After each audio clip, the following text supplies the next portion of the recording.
Yes, sir. But thank you all over there.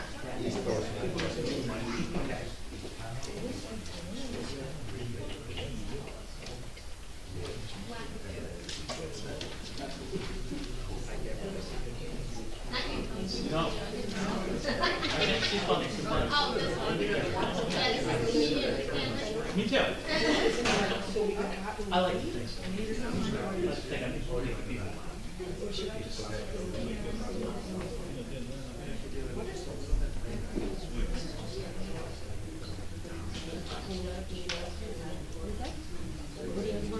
Yep. Great.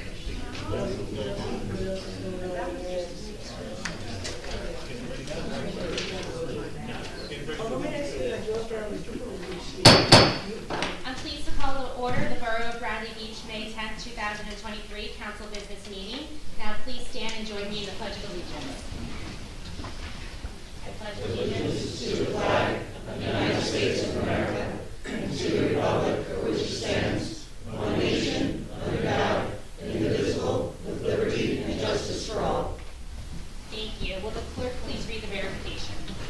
I wish to announce that the 48-hour notice is required under the Open Public Meetings Act was emailed to the Asbury Park Press, the Co-Star, and the New Co-Star on December the 13th of 2022, that a copy has been placed on the bulletin board and that a copy has been filed in the Borough office, and that a copy has been also filed with the Borough Clerk. As a courtesy to the public, this meeting may be attended via Zoom. If for any reason the Zoom portion of this meeting fails or is disconnected, the in-person meeting will continue and action can and will be taken, providing there is an in-person quorum within the room. Thank you. Will the clerk please take roll call and announce any borough employees and/or consultants present? Councilwoman DeMarco? Here. Councilwoman DeNoble? Here. Councilman Gubitosi? Here. Councilman Weber? Here. Mayor Fox? He's absent for now. Okay, Mayor Fox is absent at this time. Wonderful. We're going to move into presentations and bids. We have several tonight. The Newark Avenue concession bid opening, the ATM concession bid opening, a proclamation honoring John Zeck, a proclamation recognizing EMS Services Week, and a proclamation recognizing the Department of Public Works Week. Without Mr. Cannon here, should we do the proclamations first? We can do the proclamations. All right. So we'll move to a proclamation honoring John Zeck for his volunteer services. And I get the honor of reading this. And before I do this, I want to, first of all, it's so great to see so many of our first responders here. I feel really safe. And there's a lot of people in our department that have many, many, many years. We're doing John because he's the one that we could find the paperwork for. So that's why we're doing it. But in all seriousness now, Borough of Bradley Beach proclamation honoring John Zeck for his volunteer services. Whereas John Zeck has served on the Bradley Beach Fire Department from March of 1976 to present, and on the first aid squad from 2007 to present. And whereas this proclamation is being awarded to recognize Mr. Zeck's loyal and dedicated volunteer services to both departments for the last 45 years, and whereas Mr. Zeck's selfless service and devotion to the borough and the well-being of its residents has had a valuable effect on the safety and morale of his co-volunteers and the community through the years, and whereas he is a respected member of the community and a friend to many, and we extend our sincere appreciation for his service. Now, therefore, be it resolved, on behalf of the governing body, employees, and residents of the Borough of Bradley Beach, we wish to express sincere thanks to John Zeck for his dedication and faithful service to the Bradley Beach Fire Department and the Bradley Beach First Aid Squad, and highly commend him for the manner in which he has carried out his volunteer duties on this day, 10th of May, 2023. Congratulations.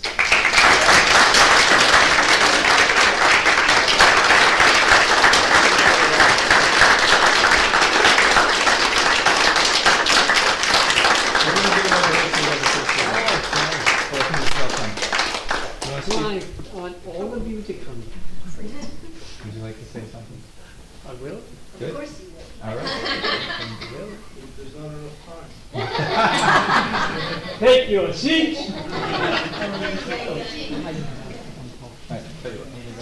This is a very nice honor, and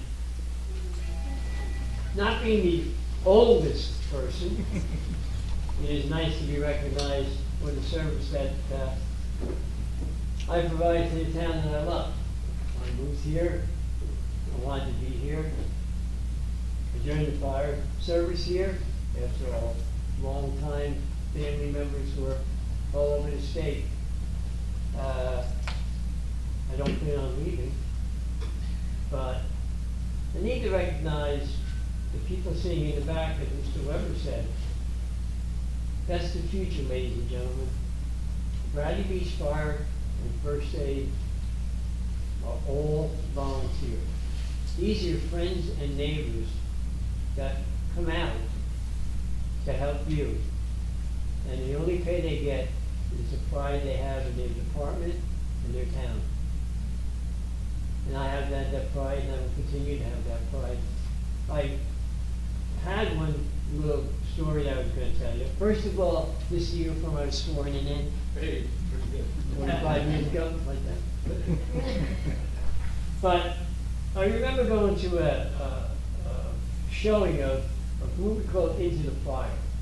And during that, they talk about why do you volunteer, or why did you volunteer? And this gentleman, Mr. Perry, who's on the Amber Fire Department in Wisconsin, said this. And we have this in our town, and everyone sitting in the dais out there has experienced this. We go to this seniors building and house and find this little old lady and little old man there, and the old man had a heartbeat machine. They would go in and they would help the little old man, and his wife would be very, very grateful. Well, unfortunately, one day his wife passed away before he did. And they came in on the hard call in the dark house, shining a flashlight to find him. When they found him, Mr. Perry said, the trust in his eyes, when he looked up to see his neighbors coming to help him, he said, I only hope that when it happens to me, and my neighbors and friends will come and help me. I thank you very much for this.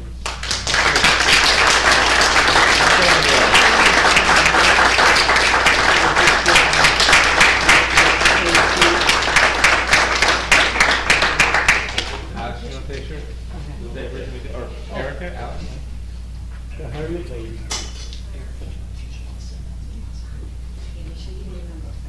Don't fall down, we're not doing it. Yeah, I don't need to fall down, please. All right, everybody say cheeseburger and french fries.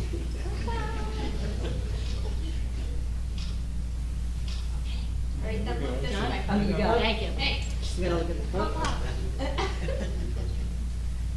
Thank you. Have a picture with your granddaughters. Yes.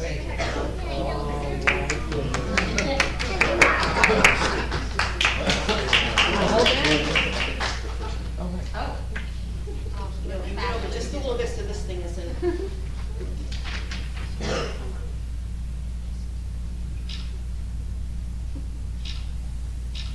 right, look at your mom. Thank you. Right. And Chief, if you could just stay up here, Councilman Gubitosi has a proclamation as well that he would like to read. I do. This is for the, actually for our entire first aid squad. So anyone representing first aid tonight, feel free to come up here and join us. Taking more pictures. There you go.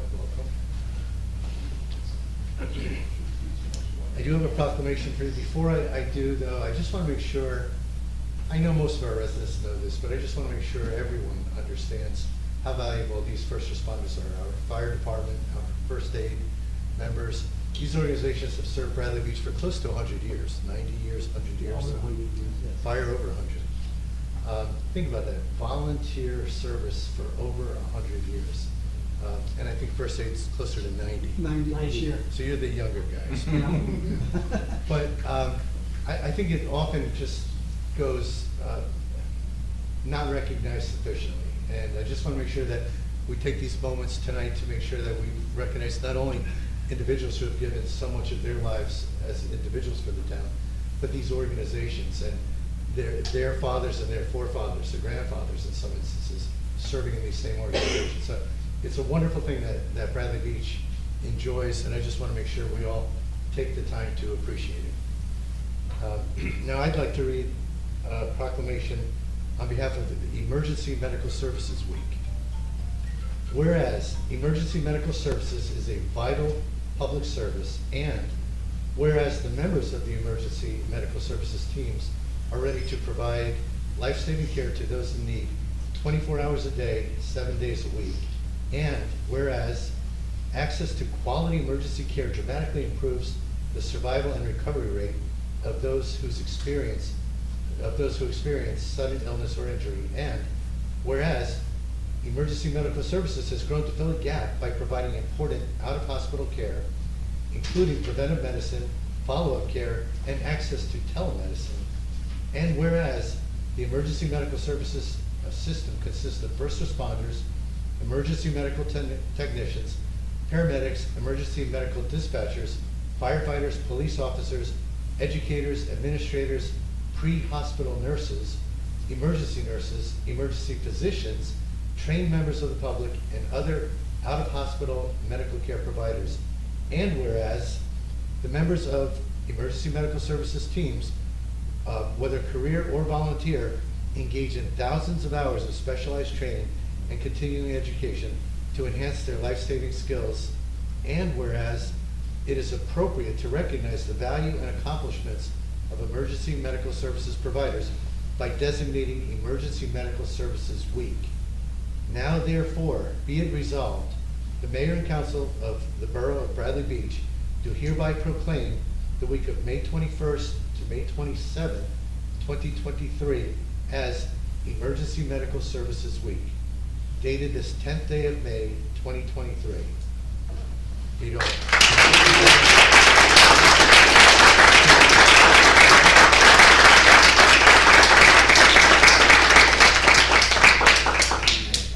Thank you very much. I accept this on behalf of the squad, and we are a group of all volunteers, and we do come out day or night when we're called, and we do it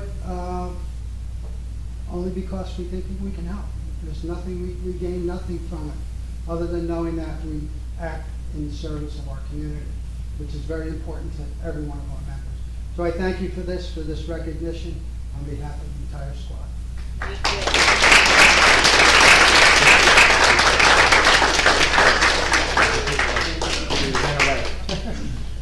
Yeah. Do you want to do a picture? Sure. I just want to say thanks. Oh, thank you. Huh? Thank you. Thank you. Can I have those two in the picture? Yeah. Do all of us? Yeah, everyone. Come on. Come on in here, Chief. Stay back in there. Come on.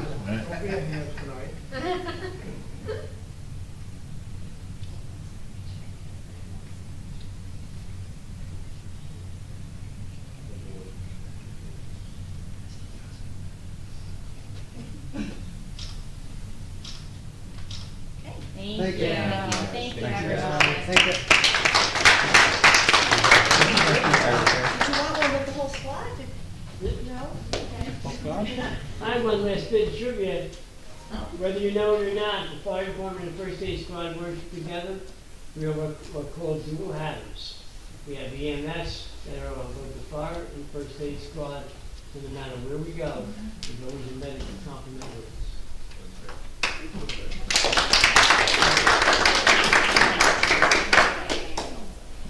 have one final proclamation tonight, which will be read by Councilwoman Zanoble. A proclamation recognizing the Department of Public Works Week. Whereas public works services provided in our community are an integral part of our citizens' everyday lives, and whereas the support of an understanding and informed public is vital to the efficient operation of public works systems and programs, including water, sewer, streets, public buildings, solid waste collection, landfill, wastewater disposal, code enforcement, and engineering to provide these essential services to our citizens. And whereas the health, safety, and comfort of this community greatly depends on these facilities and services, and whereas the quality of and effectiveness of these facilities, as well as their planning, design, and construction is vitally important upon the efforts and skills of public work officials, and whereas the efficiency of the qualified and dedicated personnel who staffs the public works departments is materially influenced by the people's attitude and understanding the importance of the work they perform. Now, therefore, be it resolved, the Mayor and Council of Bradley Beach do hereby proclaim the week of May 21st through the 27th, 2023 as Public Works Week, building for today, planning for tomorrow, in the borough of Bradley Beach, and call upon all citizens and civic organizations to acquaint themselves with the issues involved in providing our public works and to recognize the contributions which public works officials make every day to our health, safety, comfort, and quality of life.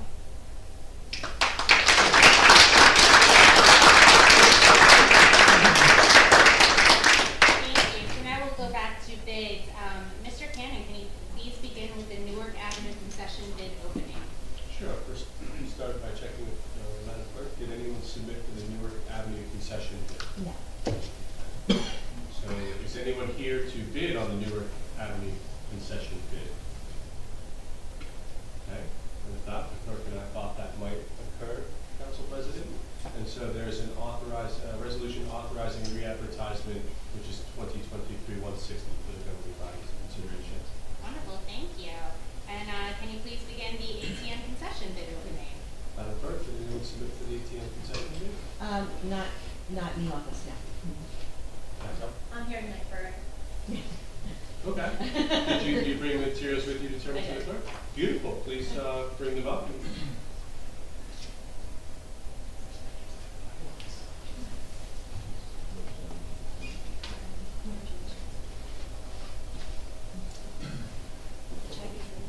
Sure. Check. All right. So, is anyone else here to bid on the ATM concession? Okay. You might have done this before since you're right in the right spot already. All right. And if you could just announce your name and the name of your business and business address. To the Tiffany public. Bowden, Coastal ATM, 600 Cookman Avenue, Asbury Park, New Jersey, 07712. Thank you.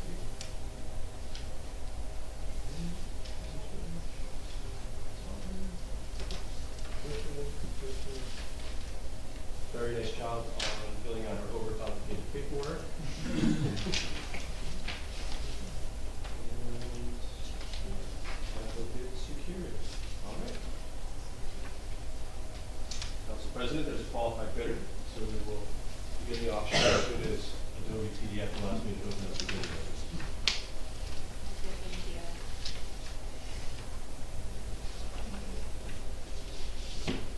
Would you like me to remain here, or? Yes, just hang out for just a second for me.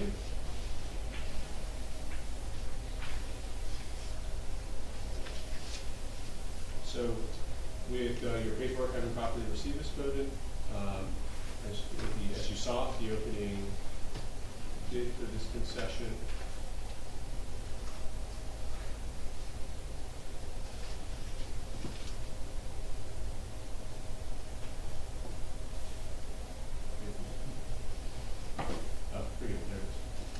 the minimum bid opens at $6,000 per year, and so with that, do we have a bid for $6,000 per year? And I don't think we do. Since you're the only bidder, you have won the concession at $6,000 per year. Thank you for providing ATM services to the borough of Bradley Beach. And I take it, since you're familiar with Erica, you can find the contract, a certain amount of time to do that, and you're familiar with those terms, right? Yep. Okay, having accepted the bid, bidding is closed, and the bid is awarded. Wonderful, thank you. Thank you. Wonderful. We have two workshop discussion items on the agenda for tonight. One being an ordinance limiting construction hours for the summer season, and the other regarding one-way street designation. Each discussion will be limited to 30 minutes. Would any council members like to start the workshop discussion on an ordinance limiting construction hours for the summer season? Yes, I'll start. I have absolutely nothing prepared, but I like the concept of limiting construction during the summer. Mr. Cannon, is there a draft at this point of any language we should be considering? We do not have a draft, but I mean, specifically an insertion into the permissible construction, is my development. Okay, and we also, would it, whatever we come up with, will it integrate with our existing noising ordinances? Because a lot of those do restrict noise in general. This is specific to construction. I recall it, I think there's some sort of incongruence with the hours, as I recall. We talked about that before. I can certainly take a look at that while we do the former assignment. Have we discussed, okay, I'll throw out, it seems to me that we should define the summer months as Memorial Day to Labor Day. Is that something? I think so, General and consent? I think with this, the gist of this is not having work done on Saturdays. Is that what we're doing? We're adding Saturdays?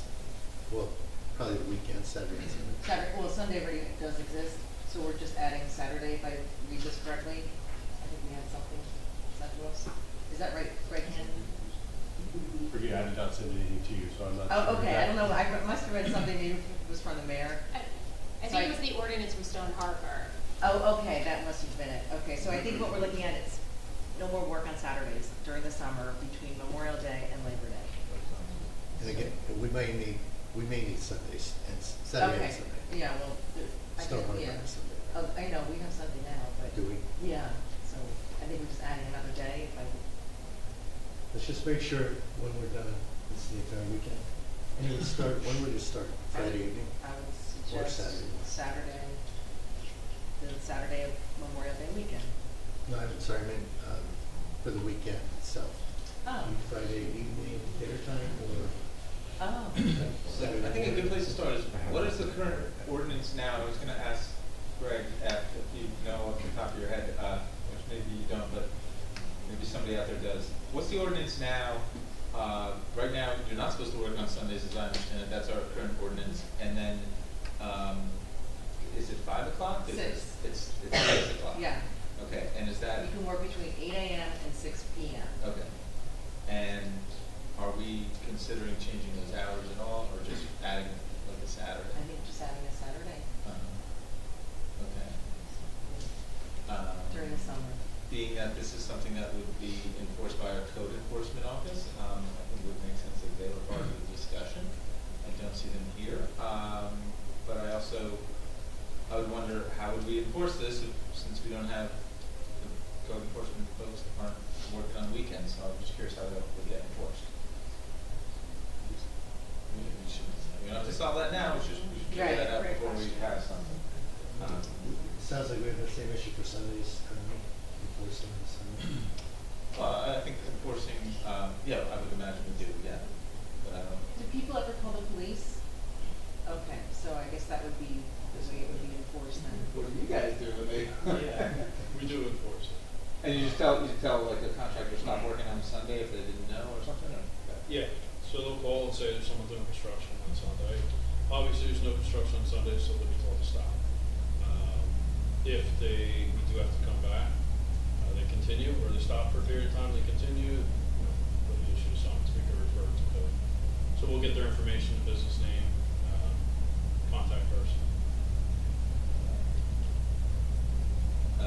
Would that be a burden if that got added, like, I'm pretty busy on the weekend in the summer, but if that, if this was a situation where the code folks weren't around, So a lot of times, even now during the week, there may not be code here at 7 o'clock, say 7 AM Monday to Friday. So we will go out and enforce that currently. and is that like only on complaint, like if someone complains, or would you just in the normal course of the? Just a normal course, so a lot of times police are working some of these construction details, and, we may arrive early, and they've already started their heavy machinery, so they'll be asked to stop the work until 8 AM. We do just routinely on patrol, we'll see it, we'll stop it. I guess the So only, the intention here is to add it to the noise ordinance? good question, I don't know. Apparently we have this limitation on Sundays already, which I didn't realize. Does it exist in the? It is, I'm looking through it now. You guys are quoting rules as though they're well known, but I'm finding weekend, which is already Saturday or Sunday.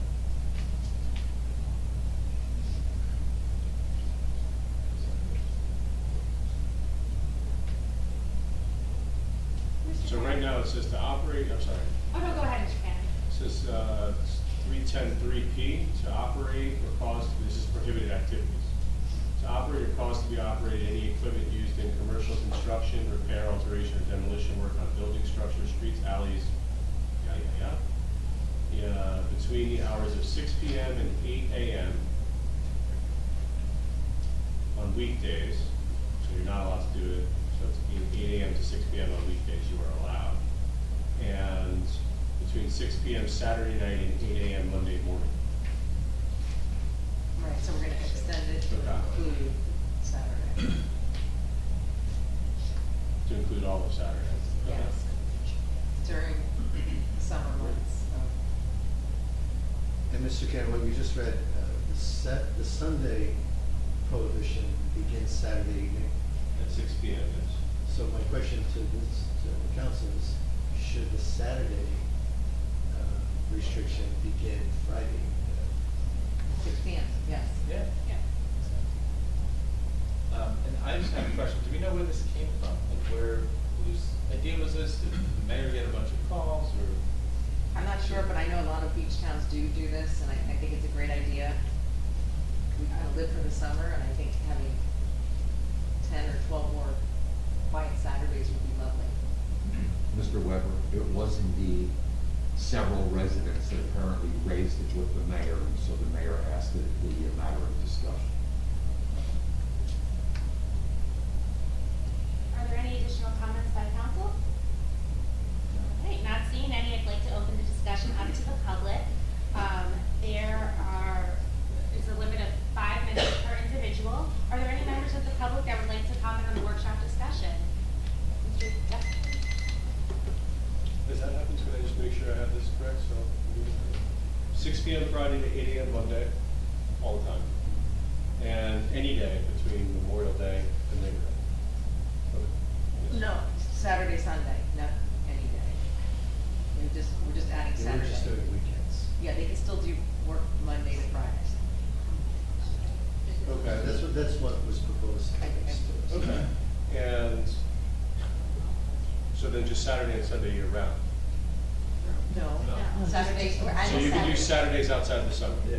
So you're essentially adding Saturdays within the summer Yes. to the prohibition? To say it's the easier way, I guess. Yes. Okay, I got you. Thank you very much. And please restart the gentleman's time, thank you. I didn't even start it yet. Perfect. So make sure we're all talking about the same thing. Rich Despin, 600 Third Avenue.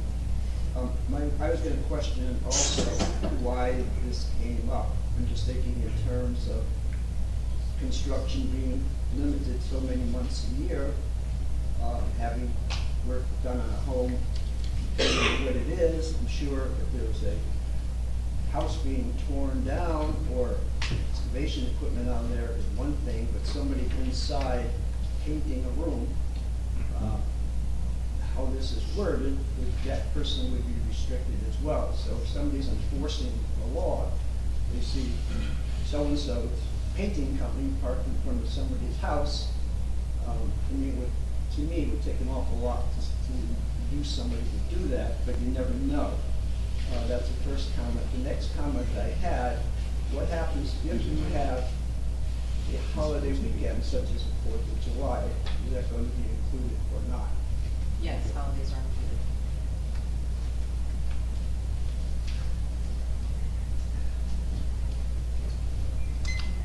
The woman in the back. Mia Mullen, 302 4th Avenue. I think the question was just asked, what defines construction? Is it just outdoor noise, or can you do things within your home and have a truck outside from a contractor? Or in your driveway, if even if you're...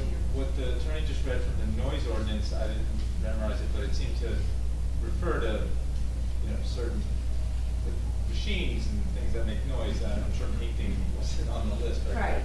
So, maybe if we're gonna follow, make this part of the noise ordinance, we could make sure that that's clear, so something like, was just brought up, that would be okay, that would be allowed. No, okay.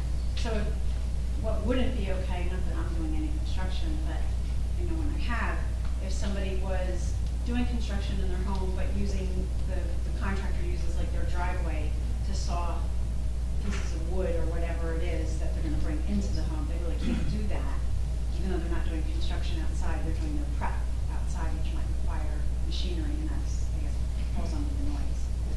Right. The trigger in the ordinance is operating any equipment. Right, even though the construction or the work is being done within the home. Correct. Okay, I just wondered what it was never defined what construction was when we were having the conversation, and I thought that would be good to define. Thank you. Mr. Titus?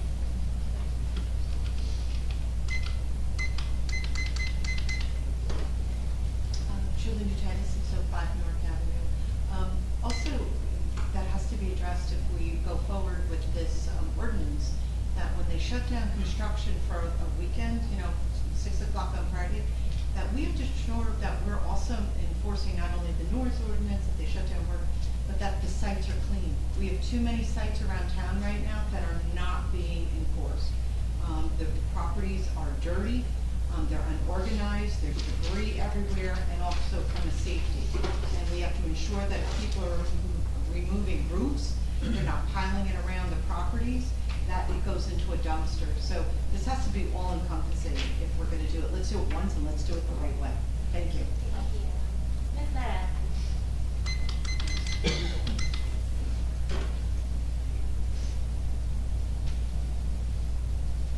Nancy Meadow, Ocean Park Condominiums.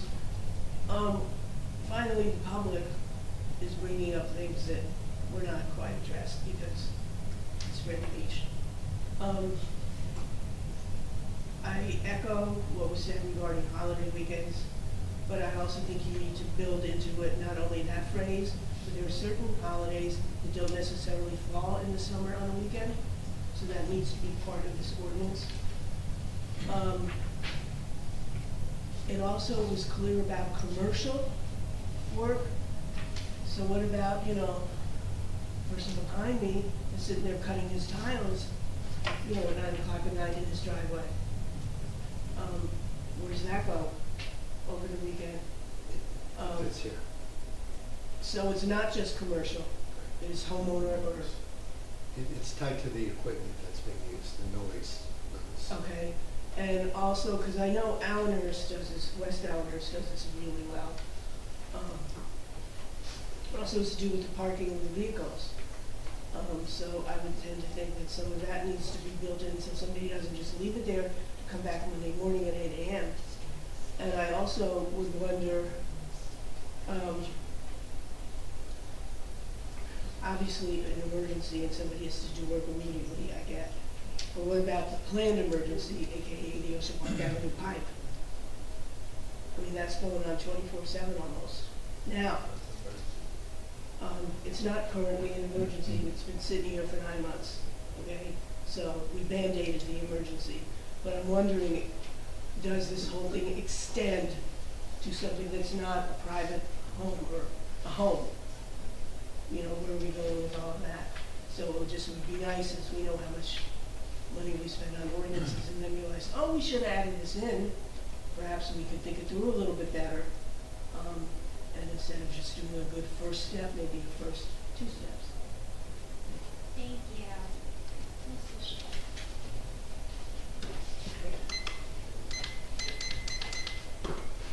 Is that me? No, I said everybody. Oh, I'm sorry. That's okay. Yeah, come on.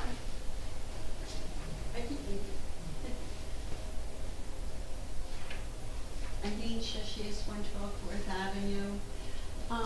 Not to confuse the issue, I think it's great that we're talking about noise and the respect for the residents to have a quiet weekend. I think we should also consider our landscapers, because we can have landscaping and blow, the whole thing until 9 o'clock at night, and as long as it's daylight. So I think in conjunction with this, if we could be more prudent about landscaping.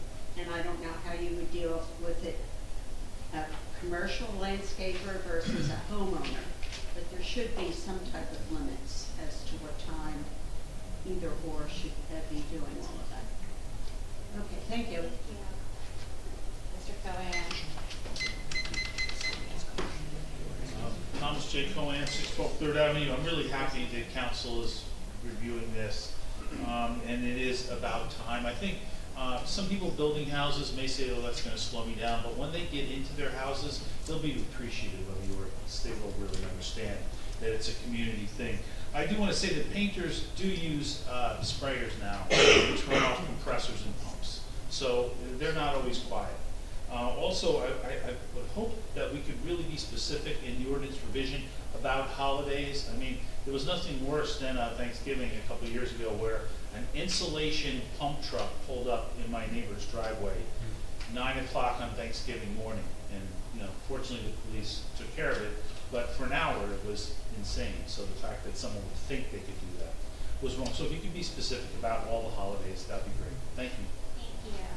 Are there any more comments from inside the room? Great, we will move to Zoom. I see Mr. Greenblatt. Hi, Shauna Greenblatt Janoff, 414 Monmouth Avenue. Yeah, I was also going to mention the professional landscapers. So is that going to be included in Saturday prohibition? Well, it's a workshop discussion, so I would say we would definitely consider it. Okay, so, and just to go a little bit further, many of us spend our weekends cleaning up our homes, blowing leaves, power washing, things like that. Is there a restriction on homeowners doing those things? I think, Mr. Cannon, you might be able to correct me here, but Ms. Greenblatt, my understanding is most of our restrictions are tied to the nature of the equipment and the noise. And I don't think that we distinguish, do we, Greg, between There's no commercial and homeowner? For the construction, you do, but we're going to discuss taking that out. There is nothing addressing landscaping and such. But the I imagine noise, for the reason that was just cited by I the guess, resident, but, that's when. but do we most people want distinguish between commercial and homeowner, or is it just tied to the nature of the noise? How do you don't landscaping?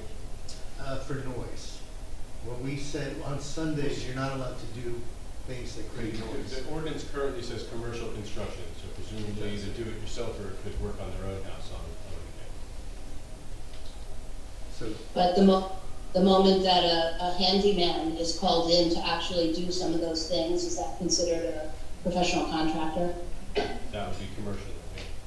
so, Okay. So, Basically, they have a home improvement license. so we'll need to consider, do we expand this to be commercial and residential? which would actually be very difficult, I think, for residents who work during the week and then spend their weekend taking care of their homes. So that gets a little sticky, I think. But in addition, I guess the bigger question, and this is something that I think we always need to come back to, is how do we advise all of the existing active contractors right now who are building homes and additions and so forth of this change? Because I think something really formal needs to be done in order to advise them, so the residents aren't put in a position of having to rat out their neighbors. I would imagine that could be done through the code office, like when people, the contractors come to pick up permits and or homeowners get permits, but that's why I'd like to have them in the room before we nail this down. Yeah, I mean, there could be gaps in that as well, because if they're in the middle of a, no need to go into the office for a permit and a number of weeks go by after Memorial Day and contractors show up on Saturdays, puts the onus on neighbors to have to call it in. So I would recommend that, there be a real plan to follow through with this from the code office or from the borough to make sure that they're all advised. And that includes actually tree companies. Maybe that information also needs to be added, added to the shade tree permit application. Giving information of when the hours are that companies can come in and do this. So if we put this in place, we really have to make sure we're covering all bases. So that's my comment. Thank you. Thank you. Any other hands raised on Zoom? All right. Any other further comment by council. I think these are all great issues raised. I guess I have a bias going into this, but I'm looking forward to discussing it further, but I have a bias going into it that would just control noise. And so, I know I'm contradicting what Shawna just said, but I think if your next door neighbor is blowing leaves at 7 in the morning on a Saturday, that would be as problematic to me as if it was a professional contractor. So I just say that so people can think about this as we move forward. Any additional comments? All right, not seeing any additional comments from the public or council, this workshop discussion is closed. The second workshop discussion for tonight is the one-way street designation. Would any council member like to open up the discussion? So the public knows what we're talking about. This is one-way for Atlantic and Pacific. I believe this was a request that came from a resident to the mayor, I believe. And interestingly, this came up 5 years ago, almost to the day.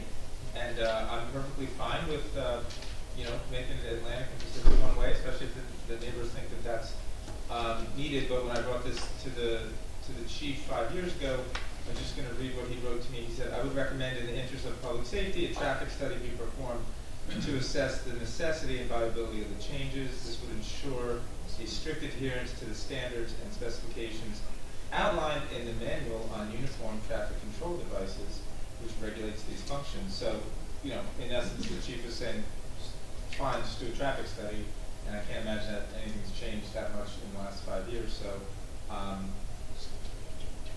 I'm fine with it as long as we do a traffic study, but if you're sure. Yeah. So, James Arnold, I'm a police captain here. I'm also our traffic safety officer. So I had a discussion with the police chief back then, 5 years ago, and recently had a discussion with the police chief, being the traffic safety officer. So again, it's his recommendation that we do not change those roadways to one-way streets.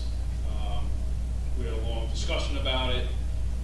We all know anytime we change signs, add signs, change direction of travel, change speed limits, it adds confusion, okay? And a lot of times, if we're gonna change something to a one-way, there should be a reason. We did do a traffic study at that point. I review all our accident reports, every single one of them. We have 2 roadways there that hardly ever have an accident. We have no speeding issues there. There would be no reason to turn them into one-way roads at this point in time. Also, anytime you start to divert traffic from one area, it may be less there, but it has to go somewhere. So some people may see less traffic, but you're gonna have other residents there that are gonna see more traffic. And without actually seeing it being done and experiencing it as residents, I don't think they understand how much it's gonna change for them. And when I look at it, there are certain areas it's hard to picture it, but on Pacific Avenue, if you're between Evergreen Avenue and Monmouth Avenue, currently, there's 4 ways to get to your house. If they changed it to a one-way, I'm assuming it would be a one-way going south there. You would only have one way to get to your house, and that's Evergreen Avenue. You no longer can get there down Burlington, Bradley Boulevard, Monmouth. You won't be able to get there. You only get there on Evergreen. There's going to be other blocks there as well. Coming from the beach, you currently can get to your house 4 different ways. That could go down to one way, or only 2 ways to get to your residence. So the chief's recommendation is that we don't change it. Like I said, we don't have accidents, we have no speeding issues there, we've done traffic studies. Just for clarity, I don't think the chief didn't say no to this, he just said this was, again, 5 years ago, for a traffic study, and I thought that was it. He said do a traffic study, and then nobody else wanted to do a traffic study, didn't want to come to the council and spend the money and all that stuff. So I believe that traffic study did not happen at that time.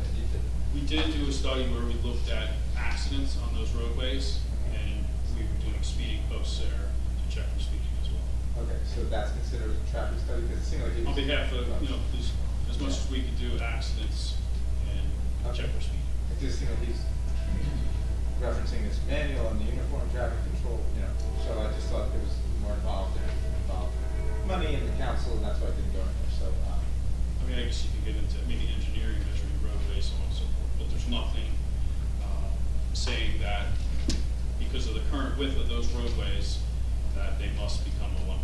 There's nothing saying. and I think that's where the residents are coming from, because they're kind of narrow, and maybe in the past, there weren't wall-to-wall cars on each side, but now there probably are, more people living around.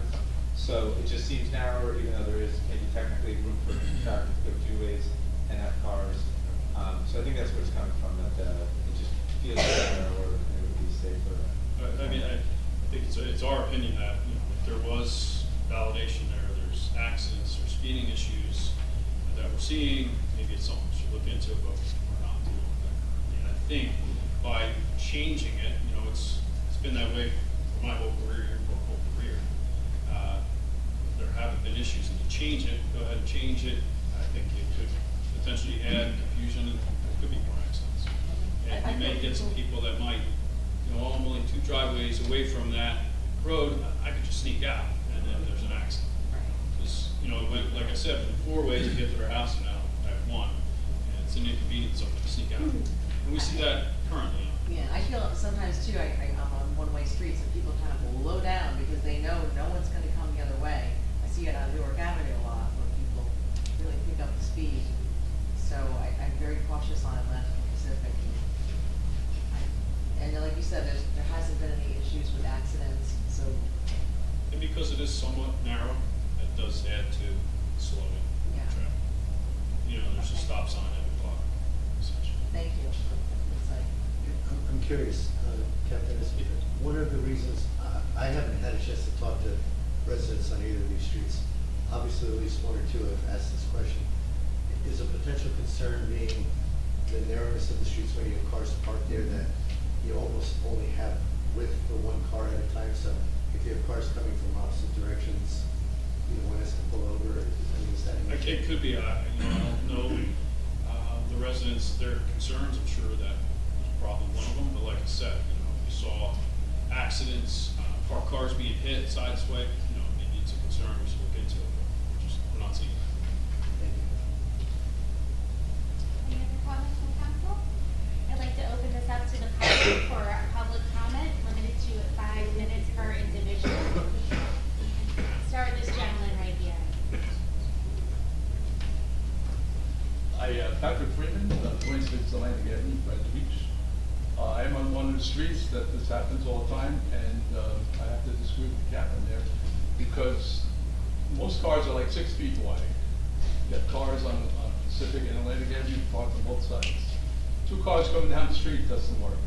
Our streets are 20 feet across. I've measured them every morning when I take my walk, and we're like the only streets that don't have one-ways. You got, you would know this, Captain, all the streets, most of the streets are one way going the other way or going this way. I don't care which way it goes. It's very dangerous. And then we come out on the Evergreen, which also should be a one-way street. It's very dangerous. We actually make U-turns to get out of our block instead of going Evergreen, because it's so dangerous to make that turn there. And I appreciate that the police department has taken action on that street. Because people speed down that street, they speed down my street, and Pacific is even worse than Atlantic.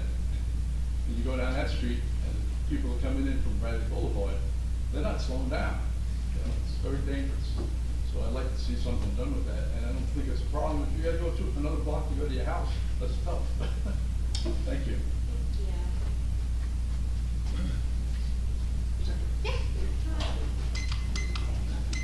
Very actually 218 Ford. Just as a practical matter, whatever ordinance is passed, there's a lot of construction and fixing the curbs, which is great. I'm not complaining about that at all. It's just that roads are closed when that happens, and I assume we're going to have more of that on other streets. And when you think about the one way and then roads closed, just if you're going to pass something restrictive, I don't mean in a bad way, maybe do it after that construction's done or after the season. That's the only thing. And I'll just make a comment, because I live on 4th and Central. Central's a one-way street. a couple times now when I've turned left on the Central to get to my driveway, I've got people racing up the wrong way. I'll let you guys know that too. You know, I made that mistake once, I forgot, but I mean, it's just dangerous, and I'm sure it happens on other one-way roads too. Thank you. Thank you.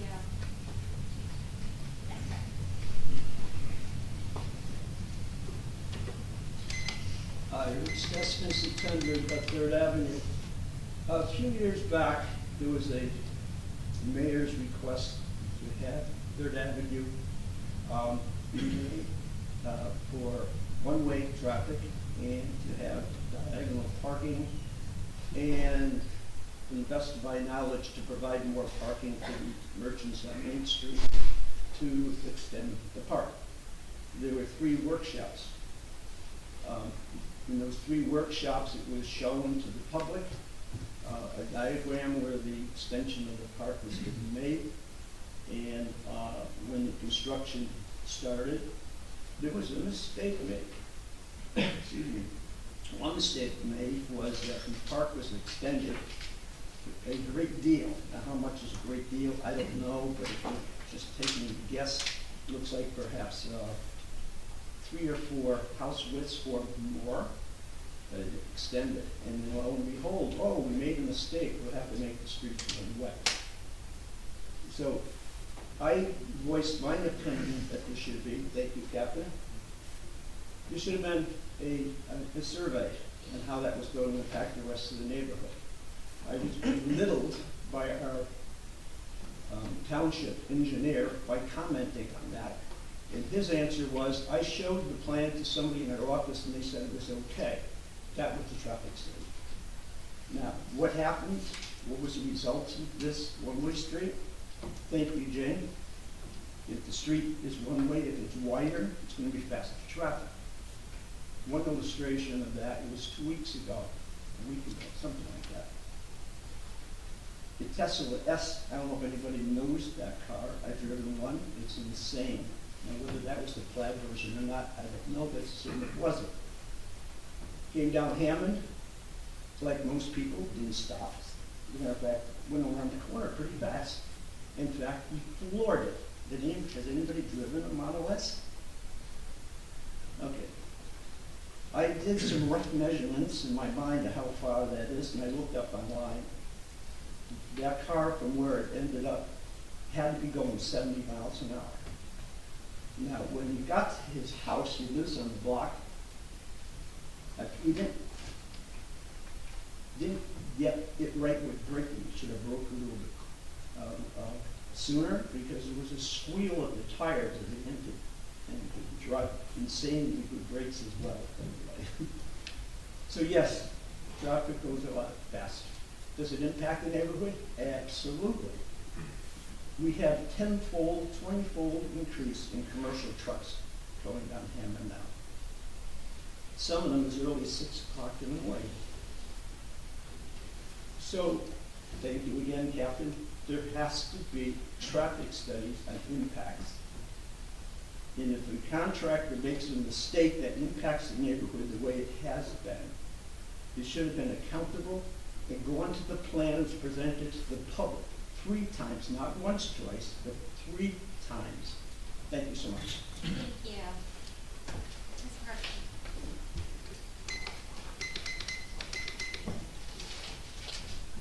Norma Parker, 27 Atlantic Avenue, Brighton Beach.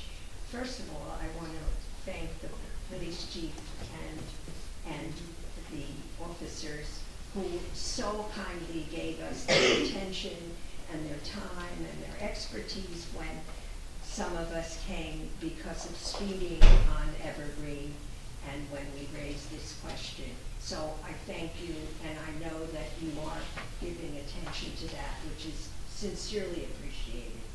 And I just, if you would also take a look at this, it would be sincerely appreciated also. Thank you. Ms. Chizzy. Oh, sorry.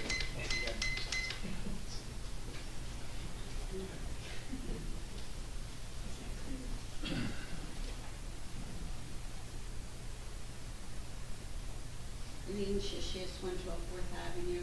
Just to add to all of this, it seems like that's what I've been doing tonight so far. I think speeding is a problem throughout town. I know I live on 4th Avenue. Once they pass that stop sign, it goes straight down to the ocean. I can't begin to tell you the speed that we have seen vehicles, motorcycles rearing down, just roaring down the road. It's a universal problem throughout town. I don't know how you can control it better, but something really needs to be done about it before somebody seriously gets hurt. And I know there are some municipalities, I used to live in Mercer County, and when you drove through Pennington Borough, you knew you didn't go over the speed limit. You just knew it. And if you were invited to a house party in that area, on the invitation it says, obey the speed laws, because they're strictly enforced. And I think we would like to have our speed limits strictly enforced like that, so we're known. Years ago, when I was a teenager in town, we used to have speed traps. And you would be able to stop cars that way. I don't know how you do it now, but I don't think our speed limits are not being enforced. Thank you for listening to me. Mr. Taylor.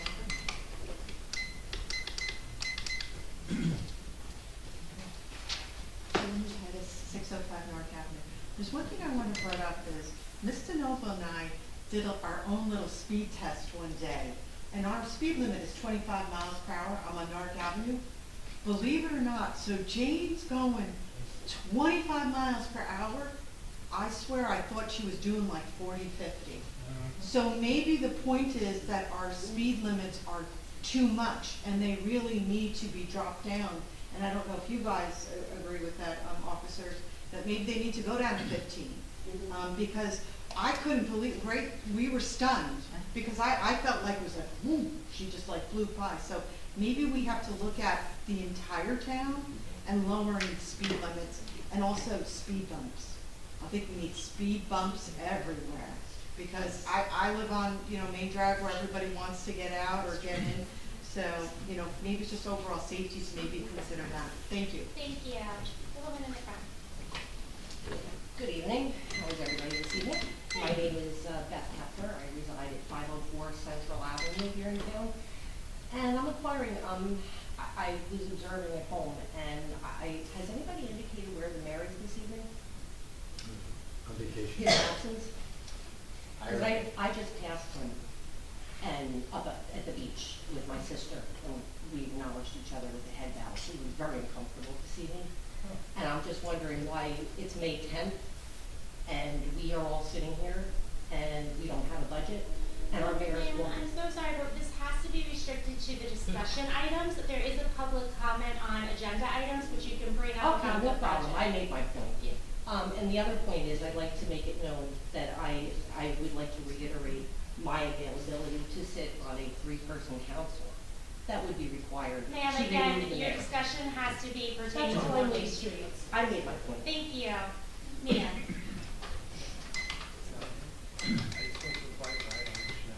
Mia Mullen, 302 4th Avenue. I just want to piggyback off of what Julie said. So I would be fine with the speed limit going down. It'd be really hard for me to abide by it, but I do try because I respect my neighbors. But the speed bumps, I used to think that could be the answer, but I've had people tell me in other towns that when those go in, now you hear thump, thump, thump. So we were talking about noise before, and I'm not sure where people's bedrooms are, but if it faces out onto the road where the speed bumps are, you might hear that bump, bump, bump. It could be a bump in the middle of the night, So I don't know if we can do a study on that, how much noise comes from speed bumps, because if people don't abide by the speed bumps and they fly over them still at the 25 miles an hour, probably still, you're going to hear the thump, thump, thump. So just be careful, because I'm on 4th Avenue where we are about to pave the street, and I thought, oh, it's an opportunity to put speed bumps in. This was last year, and then someone reminded me about the potential noise in doing that. I'm like, I don't know if that could be annoying, like hearing the thump, thump, thump all day long. Thank you. Lower the speed limit, that I'd be, That's an interesting Yeah, thing. real quick, I'm glad Ms. Vititis brought that up and their speed study. So, a lot of people don't realize it.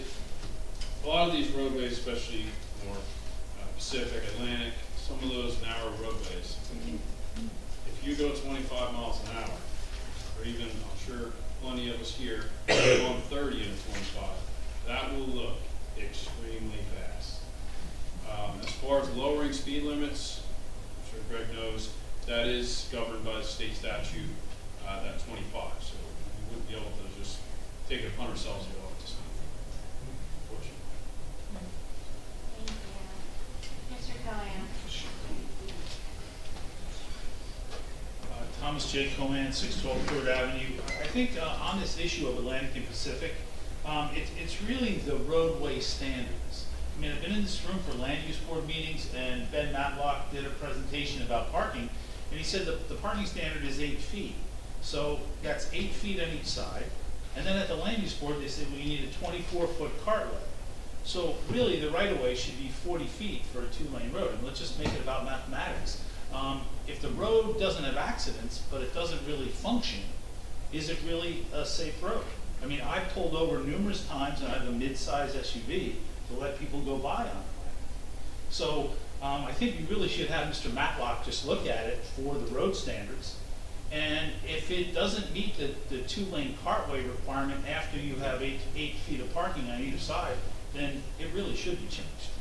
And also with regard to the speed limit, then I'm just questioning, Captain, how does Spring Lake have a 15-mile-an-hour speed limit on their main street? I don't know how they got that. They violate the state standards? I don't know. Okay. You have to show, so the traffic studies we talked about, there's obviously the traffic study that police do for safety purposes and things. Traffic studies also in terms of, as you pointed out, that the engineer, with the uniform manual the chief was talking about 5 years ago, in order to change many of the traffic regulations that were discussed here tonight, have to be studied in more or less the way you described. Where you compare that standard to where it's at. And if you can show certain intersections, uses, things that are within the area, you can drop the speed limits down. But if you ever notice, they're like in, a lot of 15s are on private property, they're not really public streets. That you see, the ones you do see are 15, I don't know if Spring Lake may have been able to prove some special circumstance.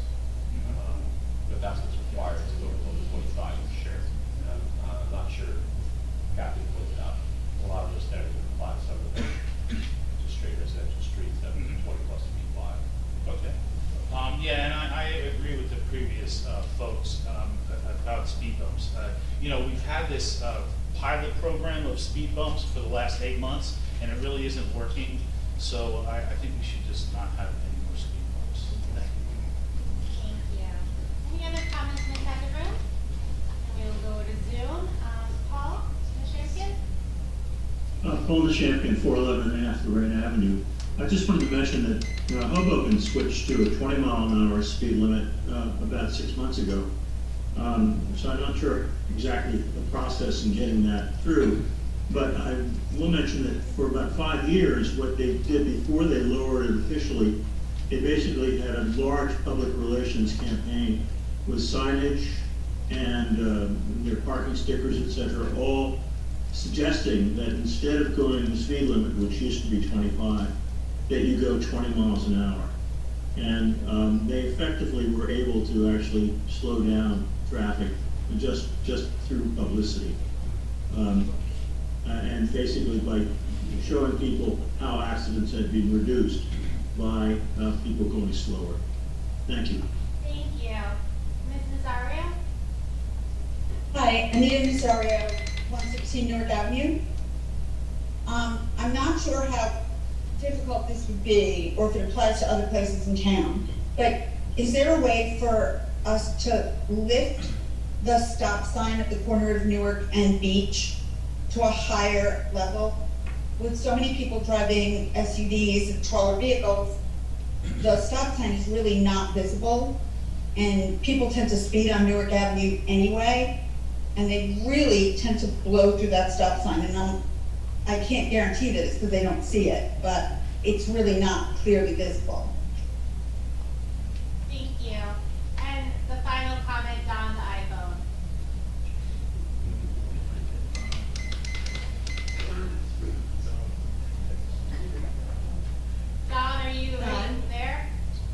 morning. No, yeah, it wasn't unmuting for me. Don Greenberg, 302 Park Place Avenue. So about the speed limit, you can bring it down to 20.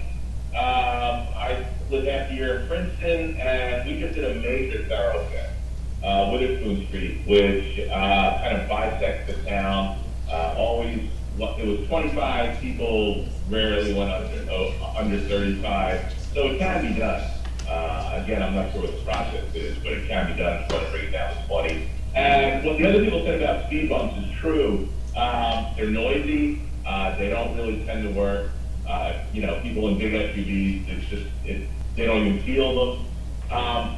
What a better solution might be is you have to signal to the people on the street that you shouldn't go fast, and you can do that with striping.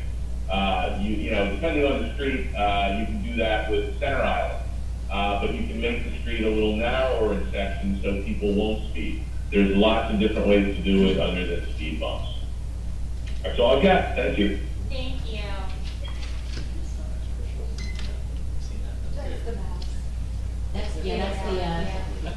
Any other additional comments by council? All right. Not seeing any additional comments from the public or council, we will consider this workshop discussion closed. The next item on the agenda is the approval of minutes.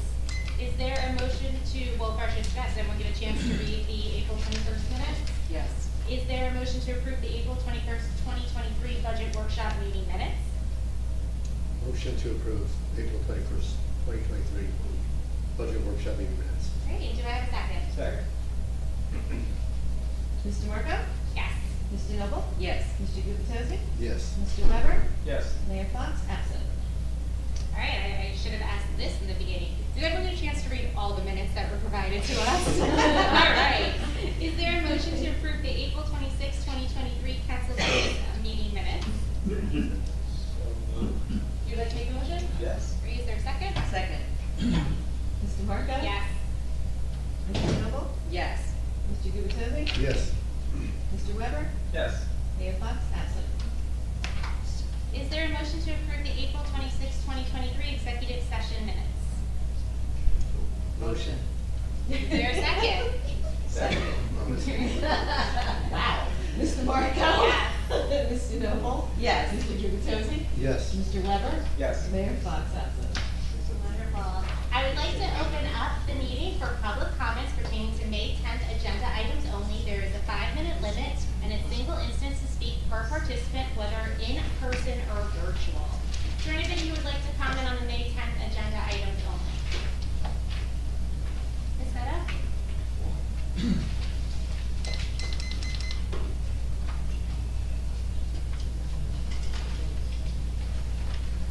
Nancy Meadow, Ocean Park Condos. I've not moved in the last half hour, but the meeting is moving along. This is a good thing. I'd like to address the bill list. Not a surprise. This bill list was shocking to me. And I look at the four of you, and I encourage you not to pass the bill list. I'll just take you through a few things that I find offensive. The bulk of which is, all of a sudden, we've reverted to a lack of information. We're not morons, and it is insulting. Building maintenance, what building? Pick a page, any page, it's probably there. General supplies, for what department, for where? Pick a page, they're there.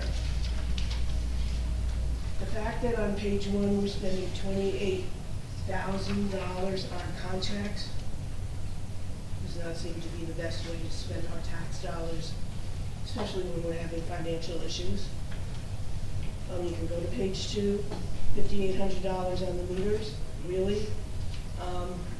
Especially when the previous budget discussions, I said, why are you taking all 100% of the income from the parking meters and putting it into the general fund? And I never got an answer from the person who prepared that budget. Again, I want to know where there are meters that you could take all of it and not consider it part of the beach utility. And then we're spending $5,800 on meters. I don't own stock in Johnson & Johnson, maybe I should, but for me, $5,800 is a lot of money. We're constantly paying Atlanta Clock. Do we like have an issue and a problem with locks on almost every single bill list? That's a little odd to me, because maybe we're not getting the right materials. But again, what building? If we were given information, maybe we'd understand that we're redoing locks for one building now, and perhaps next month we're doing locks for another building, but we don't get any of that information. You know, I can jump to page 5, equipment, vehicle maintenance. What vehicles? These are not a lot of monies, but when you put them all together, it's a huge amount of money. Going to Monarch Electric, who's of the capital improvements, really, and then again, building maintenance. What buildings are needing new electrical stuff? This information should be on the bill list. We're not allowed to see the invoices, but we need to know for where this stuff is going. And the fact that, I mean, maybe you all know this and just accept it. But if you don't know where this money is going, I beg you not to approve it. And let's go down to page 10. We have a history of payroll problems, which is why we went to paychecks 2 VAs ago, and then 1 VA ago, and no, we're now going to get rid of paychecks. We're going to have the bank do it. And now we're paying this Prime Point over $6,000, and it's for contracts, office supplies, miscellaneous. This is all on page 10, I believe. And to add insult to injury, we have the bank doing our payroll, and we have a part-time payroll clerk. Just simply put, it's disgusting, it's offensive, and you are the stewards, I'll just speak for myself, of my money, and you need to step up to the plate and do the job. Thank you. Madam, before you go, I don't dispute that there could be more detail, but I assure you, I've gone back and looked at, like, in my first council term, there's way more detail on these than there was several years ago. Not saying that makes it okay, I'm just saying there is more Okay, detail. so how many years ago was your first term when you looked for detail?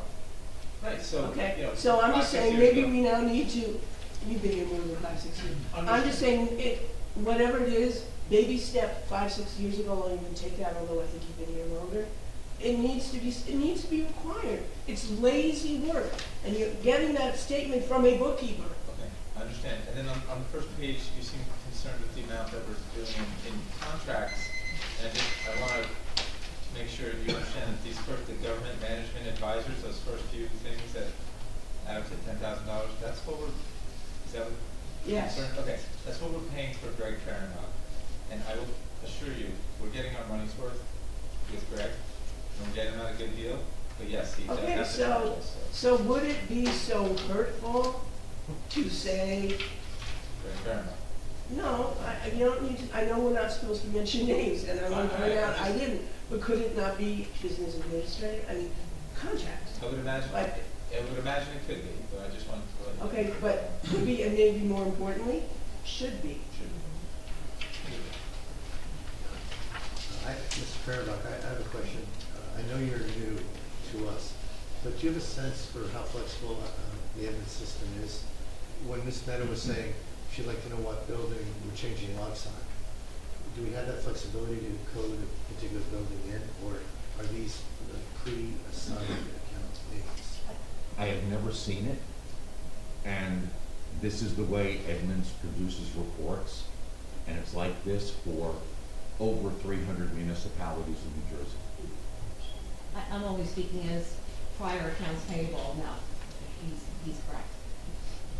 So if we said building maintenance and there were charges, Yeah, no, I it's mean, hard to if say you want to what put in building. the description, as long as there was room, say, I don't know, DPW building, you could do that, like you could do it that way. But it may or may not print it. Yeah. You gotta But have all again, those. if there's not enough room, like, it may not be printed, or it may come off. Okay, thank you. Okay. Ms. Shishio.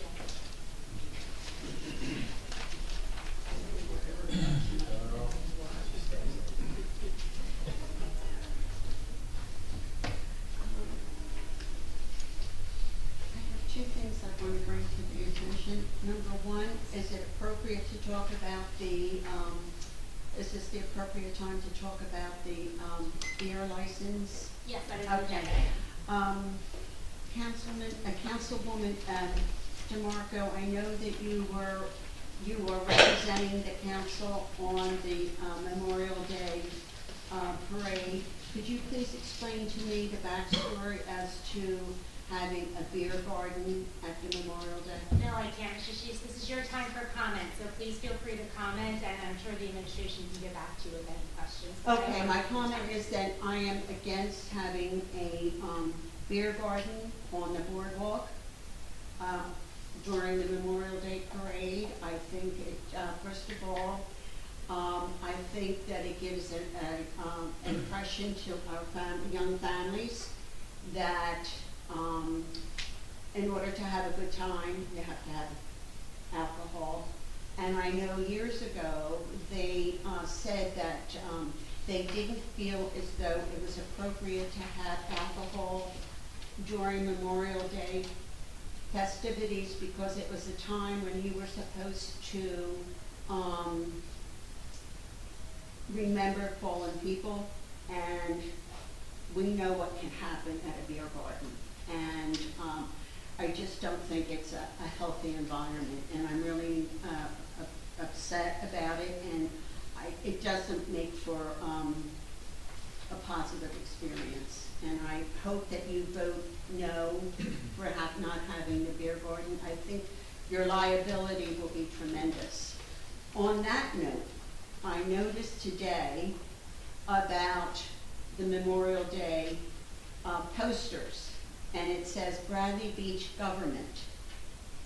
It doesn't say who the sponsors are. It doesn't say to this day, we still don't know who the members are. And did the council actually vote to have this festival? Was there a vote? But meanwhile, on the poster, it says Bradley Beach Government. I'd like to know, it's my understanding you're the representative for it. Could you please explain to me? Mr. Fehrenbach is taking your question. But why can't you answer my Because question? this is public comment. I am It's your making a time. comment. And thank you for your comment. Okay, thank you. Oh, the bill list. One thing about the bill list. It says on page 2, oak tree sheds and gazebos. $18,950 for one 10 sets of lockers for $18,950. And then it says, the next line, it says, total batch, $23,787. I don't understand the discrepancy. It adds up. I added them up. Like add the fees before it, to the 18,000, we'll get the 20 something. Okay, and then I noticed that there was another, on the bill list, for one locker, $1,895 for one locker. Does anybody know It's what probably that? a box of 3 lockers. Okay, so this big 20, how many lockers is that then? Is that 10? 33. Pardon me? 33. There's 3 lockers in one box, and there's 10 lockers altogether. That would be 33 lockers. 30? 10 Oh, sorry. I thought we had 11. We did have 11. Okay. Sorry, yeah, so you're right, it's 30. 30 lockers? Yes. Okay. All right, thank you. Right, yeah. Ms. Batchel. I am a little different in my thinking versus my friends Eileen and Nancy. I don't really care that you bought a Chevy Spark Plug for $100. I mean, I think, there was no transparency, and then we get to this, which is a lot of stuff. What I would like to see is, I do agree with the comments made about either change the descriptors to be more clear or offer a glossary in the back that explains all that, how people. I guess what I'm interested in is, this is a short time period, 10 days, 2 weeks, I don't know. I'm more interested in trends. I don't want to sit here and look at line by line. That's just me. But I want to know trends. However you bucket things, right? And these are going to need to be bucketed a little better. All the free car parts, right? Together it came to $3,000, right? Well, how does that compare to at least prior year, if not the year before? And if there's, something out of whack, people go, oh, what is that? You can explain it. So there's just, to me, this is, I don't know. I personally can't think of anything more painful than to go through this line by line. I appreciate having it. I just think it could be presented in a much more strategic fashion, and there would be context, year-on-year context, or other types of, we had the pandemic in 2020, that's why you're seeing that, fine. So I'm not quite sure, appreciate this, and also longer periods. I don't need, we've got a week, that's me. So anyway, thank you very much. Thank you. Mia? So I have a question regarding the agenda, but a comment. I'm sorry, Mia, can you just? 302, Mia Mullen, 302 4th Avenue. Just a general comment. We all come here to participate as members of the community. We're not presenting to the King's Court. We're here to hear what's going on within our community and know what our fellow residents have on their mind. So if somebody has a general question like, did you vote on this change as part of your jobs to make the change, a yes or no does not add to the 5 minutes of time. Or even if it does, then the 5 minutes gets cut off. So why you're so insistent now, whereas in January, February, before I stopped coming here for my surgery, you were answering questions, and I thought that was a really good kickoff to the year. There was more community, and people got to understand why things were changing in the town. Now we've got to wait a week for an email that I don't know who puts that together with the answers, and only people who read the email are going to see it. We all come here. We're putting in our personal time. We sacrificed our dinners with our families and friends to come here because we find purpose in coming here. But you don't give us the purpose if you don't respond to the simplest of questions. And I'm staring at you, Meredith. I'm so sorry, but you're just, it's like you look down upon the person who's asking a yes or no question. I'm not asking you to give a dissertation or a background. That might be too complicated, or the question that was asked before, did you vote on it? We should know if you voted on it or if it's not part of your job. No, that's not something we do. That's something that the mayor makes the decision on. Great, now we all know it, we all came here. It's on video, it's recorded. So I just can't understand why that suddenly had stopped because you didn't want to be cornered on, are you doing your job? It's really what it came down to tonight when I saw that example before. Please reconsider allowing us to be a part of this meeting and getting our answers when we come here. The one thing I noticed on the agenda was this thing about rental of beach umbrellas and chairs. This is not a resort community. I was surprised to see that. Maybe this has come up before, I just haven't been around, but I feel like we're trying to turn this into a resort community, a resort town, not community. It can become an eyesore is how I view it. I wouldn't want it on my beach where I go to the beach. I don't think any other beaches along, maybe Asbury has it because they do have the big hotels and it's a totally different type of community. But I don't think there's any other towns along the Jersey Shore, north of Manasquan, that are renting chairs to the general public, where the people who live on that beach are going to have the extra traffic of people who just kind of travel. I just think it's encouraging that type of change in the fabric of our community where now we're trying to turn it into a resort town. This is not a resort town, it's a community town. It comes up every meeting at the hotels and motels, the beds and breakfasts, and now we're going to have people renting chairs and umbrellas. I just think it changes the fabric of the community. I am curious, but you will not probably answer this question, does the town benefit from if there are, if you're, not gonna listen to me, if there are gonna rent chairs, beach umbrellas and chairs, is there anything in it for the town? Is it anything that's measurable that really makes any sense to now put this eyesore in the middle of the beach and take up space for our local residents? Sure, I'd like to answer that for you. Oh, I'm glad you're loud, John. Somebody else chairs the meeting, so Yeah. you ask and you get permission. We do benefit from that by, it's a concession, so somebody's gonna stand here, just like that woman got the concession for what, $6,000, so. That's not really an eyesore, right? Oh, okay, yeah, but let me just, so we've had this every year, we've had it last year, year before, they operated at Brindley with an option to do it at Evergreen and, Newark. For some reason, 2 or 3 years ago, they operated out of Lorraine instead of Brindley, but they had a little shed on the beach of Lorraine when it was on my street, Lorraine, and, it's like a little locker thing, the beach chairs and umbrellas went in there, and people.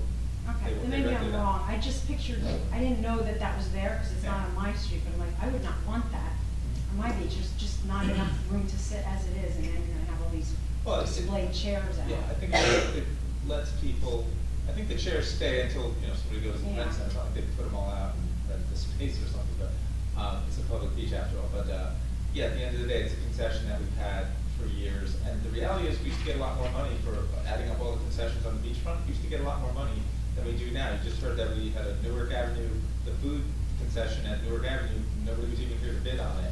It was just a few years ago, we would get, totaling all of our things together, was $90,000. We get substantially less than that now. So, I mean, you could say beach badge revenue's up or something like that, but concession revenue's down. So, but then, it's not a fourth, so maybe you're thankful that they get Brindley options on Evergreen and Newark, if I'm remembering the. Okay, I wasn't aware, so I apologize for that. Thank you for answering the question, even though we're over 5 minutes. Nan, can I just, if I may say something about the questions that are answered by email, just so you know, I received the question, of course, which I already have logged in because I'm here at the meeting, obviously, and then I also received the answer that that person got. I'm not the one that says the answer, but I received the answer that the person. So what happens is when I get all of that, I do put it in that particular meeting's minutes. So when they're posted on the website, but I don't want you to think like it just goes, okay, that's it, bye-bye, disappears. It is put in minutes. But it's very dismissive the way Meredith addressed. Thank you for your comments, ma'am. No, I just. Any other comments from the public right now? Mr. Cohen? Thomas J. Cohen, 612 3rd Avenue. I did have one question for the clerk. I didn't hear you read the Zoom interruption disclaimer tonight. I thought that was going to be. Yes, you did? Okay. I missed it. That's my bad. That's great. That's going to be a regular happening. Okay. I got it. Yeah. Too busy setting up the camera.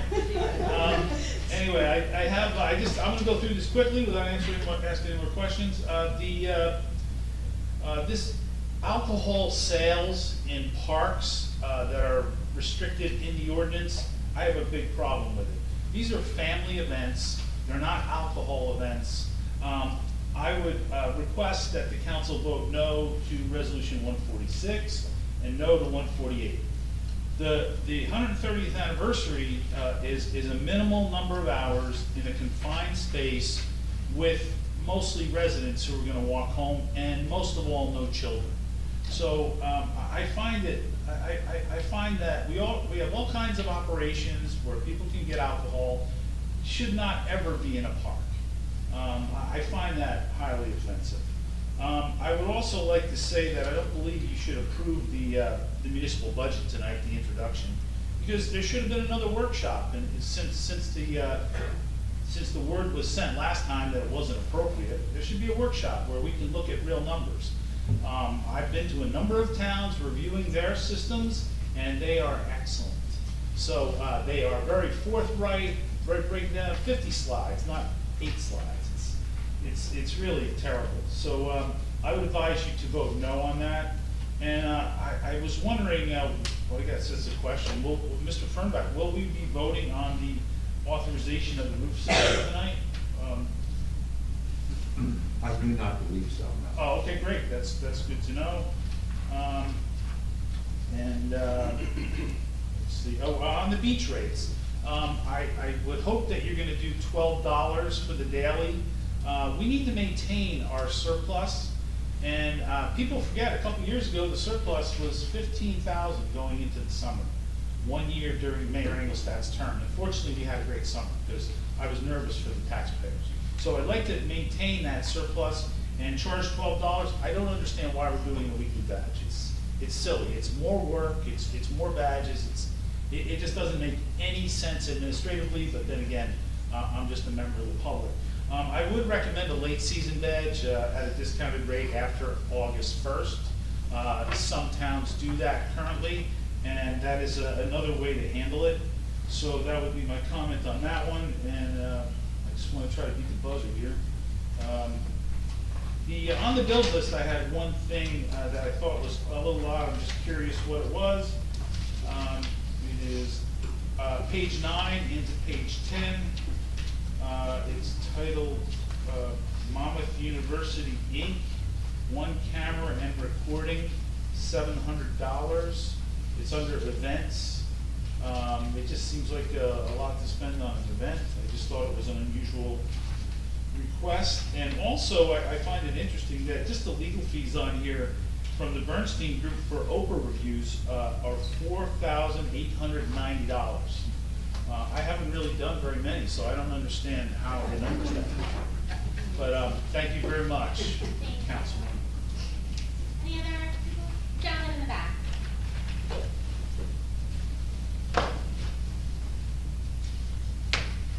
Good evening. Mike Zolkowski, co-owner of CBLC, also known as Bradley Brew Project, 714 Main Street. As I predicted, I wanted to come here and share some actual facts about the resolutions that we have on the agenda for the 3 beer gardens that were mentioned. I did want to just kind of make a couple comments around these events. So the approval of these kinds of events are just one of the few small legal privileges that we have given to us by the ABC. They are basically a lifeline for our business in an industry that already is 20% down year over year, including us here in Bradley Beach. As most of you know, if you follow the news, liquor license renewal and changes are in the works right now, and breweries are sort of not on the top of the list in terms of getting some of these privileges. And so when we do have some of these one-off privileges that exist legally, we try to take advantage of them, especially when we're trying to continue doing business as the business that we've established. When we submit approvals for these types of events, they go through the ABC, what's called the POSSE website. It's their formal approval and permitting process. It requires us to submit both a sketch of the event, how the beer gardens can be fenced in, what are our security measures, how much police and first aid is on hand, how will our bartenders and beer tenders serve. They all have to be what's called tip certified, meaning that they are legally allowed to serve, and they've gone through a 4-hour training to make sure that they can serve. So there's a very rigorous process for us to even submit the permit into there. Once the permit is submitted, it goes to both the chief of police within town, which, by the way, the chief of police and the police department have approved all 3 of these so far, depending obviously council approval. Additionally, we work through all that ourselves as business. There's no input from the town in terms of having to spend any money. We pay for the permits. We work the entire process. Of the 3 festivals, 2 of the festivals we were approached by either the township or entities within the township to support those festivals. And the 3rd one was publicly advertised in the newspaper for vendors to show up and ask if they want to be a part of the festival. So that's what we did. And so we were simply responding to that ad and responding to other requests to be a beer garden on these fests. The 2 that we were requested to join had other vendors that were being considered, and we actually politely said, take your time, make the decision, decide who you want to go with, here's how we would do it, this is what you could do, and both of them came back and said, we'd like for you guys to do it. And so that's how we arrived at those 2 events as well. In similar situations, there were 2 other festivals that happened last year, both Park Fest 2022, and Latin Fest 2022, which were both approved by the council. And both went extremely successful. So while there might be some concerns from the public here around the interest of having a beer garden at a festival like this, we had over 400 people at the Park Fest Beer Garden. So I can tell you there are people that are interested in the service that we're providing. What I'll end with is that our goal is simple. It's to create a fun, festive environment that our customers and folks that we interact with are asking for it. I've had numerous folks come up to us on these 3 festivals saying that they're very glad that this is happening, that it's bringing something different to the borough. It is not a drink fest. It's not for people to get drunk. We very much monitor what is going on. We have ID checks on a regular basis. There are certain pass rules, et cetera. And so, again, our goal is really to create that kind of environment, expose our community to the things that we do on a regular basis, and try to bring in other folks into town to experience what the town has to get. So that's all I wanted to say. Thanks for the time. Yeah. Thank you, Mike. I really appreciate Sure. it. When you coming in, when you said for one of them, you got approached by the town, another entity in town. I'm imagining it's business community. Correct. Right. Okay. So, and one was in the newspaper. You said there's one you were applying for, but there were other groups. You said take your time, and they looked at all the groups. We said then they, like you said, they picked you. Who's they? So the BVCA. So when we were talking about the 130th anniversary, they came to us and said, hey, we really want to do a beer garden here for the event. We know that you're allowed to do that. You have a license and a permitting ability to do that. We said we'd love to do that. And they said we're also considering doing a sort of wine tent. So you got a beer tent and a wine tent, right? And so that was another thing that they were considering and doing. I'm not sure how they were going to do that. I didn't get into the details of how they're going to get a permit for the ABC for that tent, how they're going to approach it, et cetera. But I know that there was a consideration for doing something other than just our beer garden.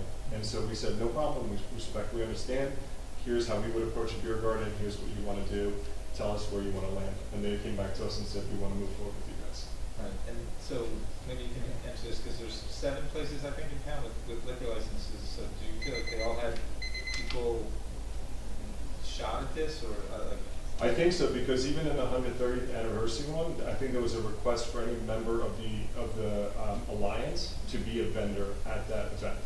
And so if they choose to, and they leaned in, I'm sure they have, they would have. I think there was, with the Alliance approaching us, we're simply pretty active members, so we provide feedback, we interact with them on a regular basis, so I think it might have been natural for them to ask us as well. I also had a question too. You mentioned one of the 3 events, there was a newspaper advertisement. Which event was that? The Memorial Festival, the Weekend Festival. And I think you did just answer this question. I just want to make sure. The problem that I'm going to have as I decide my vote tonight is that the council found out this week that this was planned. So when Councilman Weber asked, and again, I do appreciate you coming tonight. I spoke to another one of those liquor license owners who said they did not have an opportunity. So my angst is not about getting in your way, your business. I want your business to succeed. My angst is that the council has to represent the entire borough, our residents and our Main Street businesses. And if the process takes place without involving the council, which is exactly what's happened, it makes it difficult for us to sit here and after all the other machinations that have been done, after you've jumped through hoops, after whether it be BBBCA or other members, you said other members of the government have reached out to you and encouraged you to do this, and perhaps others. I can't even tell you, I'm saying this for the benefit of the public, I can't even tell you who is on the Memorial Day Committee, because the Memorial Day Committee, this is answering a question that was asked earlier, never approached the council, never approached the council that I'm aware of. Perhaps I missed the meeting. And it's a bit frustrating that we have to approve everything, and I'm not picking on you at all. We have to approve the budget, we have to approve all these things, and we are, generally speaking, one of the last to know about the decisions that are being made, except that we have to approve it. So I'm really encouraged to hear that one of these 3 was advertised, because I want to know that other people even know this is happening. And I would love to have heard that all 3 were advertised, and I would love to have heard that perhaps other liquor license stores on Main Street just graciously declined, or said, yeah, we'd like to do it, but we're not ready for X, Y, or Z reason. But I am going to struggle with this a little bit. I just want to give you a heads up. But it's absolutely not about you or your entity. entity. It's more about how things are getting done in the borough without the council's knowledge. Would it be okay for me to respond? Please. If we got into Please, that? please, please. So let's dissect all three of them. Memorial Day Weekend Festival, I'm messing up the name, was advertised in the CoStar. There was an email address that was placed in there, I believe, to the borough clerk or administrator, I don't know who it was very prominent. We are looking for vendors, become a vendor, and that's what we emailed. So we didn't email a person at the borough, who we have plenty of contacts here. We emailed the email that was in the newspaper, and they said, sure, you're the only vendor that wants to, and so we went forward. And just a question, just to keep on this path, Erica, did you run that ad? No, I did not. So was it an official borough advertisement, or was it BBBCA? Or I don't know. I No, that would be this Larry. That would be Michelle. I would use works on that committee. I think you have to state that the. Oh, yeah, okay. Let the record reflect, the mayor has joined the meeting at 8:10 PM. I've been here for about a half hour. Okay, well, he started speaking at 8:10 PM. Larry, what time did you actually come on Zoom? And you started the questions, agenda item number 8. Okay, thank you. So Larry, Mr. Mayor, as you know, because I sent you an email yesterday on this very topic, the council only recently became aware of this. So what was the background that you said Michelle Willie ran ads? Did she run them for all three of these events? She runs ads continuously to bring vendors in for all the events. No, I'm asking about these three events, sir. Well, the Memorial Day event, she ran ads for vendors. If you're just talking about the Memorial Day event, for BBVCA, for the 130th, she's not involved in that. For Park Fest, she runs ads along with the Park Fest. Again, this is going to be very relevant for our vote coming up, so just while we have you, I don't know how good your Wi-Fi is. Specifically for the beer concessions, my concern, as I expressed to you in my email, is the equity and the fairness across all Main Street businesses. Were all Main Street businesses notified, especially those with liquor licenses? Were they all notified, and did they all have an opportunity to be considered for this? Well, they weren't. I know for the, I can't say for the Memorial Day. I don't know about Memorial Day. I know that the ads went out. I know there's an ongoing dialogue with all the business relates to food and running food concessions, because what we don't like to do is bring in food trucks from out of town. But we've had to do that because they're not interested. They just don't have the capacity to do it. It's basically what they tell us. Versus the Bradley Brew Project, who, when we ask them, they say they'll get the capacity to do it. And as was stated, they run a very controlled process when they do it, and they've demonstrated that last year when they ran those. And I know the Business Alliance is working closely with them on the 130th. So I think, I don't think there's an unfairness to this. I think that we have continually approached the businesses to get involved, and really it's what I hear from them, it's a capacity issue to do special events. They're having enough trouble with capacity on just the regular hours. And I know on Park Fest, UVA's been approached to do some partnering. I don't know if that's going to happen or not. I just don't know, but I think it's going to be at UVA and not in the park. So we try to be as active as we possibly can with all the Main Street businesses to engage them for obvious reasons. Can I finish my statement? Please, sorry. So we went through Memorial Fest. It was advertised in the paper. Mayor just mentioned additional things. For Park Fest, to Mayor Fox's point, it's also advertised publicly, as well as advertised by the Park Fest committee that's driving it. They've also approached us. To Mayor Larry's point, Mayor Fox's point, we did know that another vendor, specifically UVA, was also interested in doing something. I am not 100% on what kind of license they're allowed to get and use. I don't believe they could do an off-premise permit. They have to do it at their location, but they are 100% approached, because I know that in a conversation with Park Press, they were very clear with us and said, there are other vendors that we're considering for this. Please know that, right? So that's for Park Press. And for the 130th anniversary, to the point made before, it's, you know, Bradley Beach Business Community Alliance. It goes out to every single member. Every member can lean in and say, I want to be a part of it. And again, as I mentioned, even the Alliance was very clear with us that there were other vendors that they were considering for another part within the festival. So respectfully, I don't see a lack of an opportunity for other businesses to lean in. Yeah, I would just make a comment that the Bradley Boot Project is sponsoring part of Park Fest this year. They've been very generous in doing so. So they've been pretty great partners, and all our businesses try to partner, but you know, they have a high level of proactivity with events, so we appreciate that.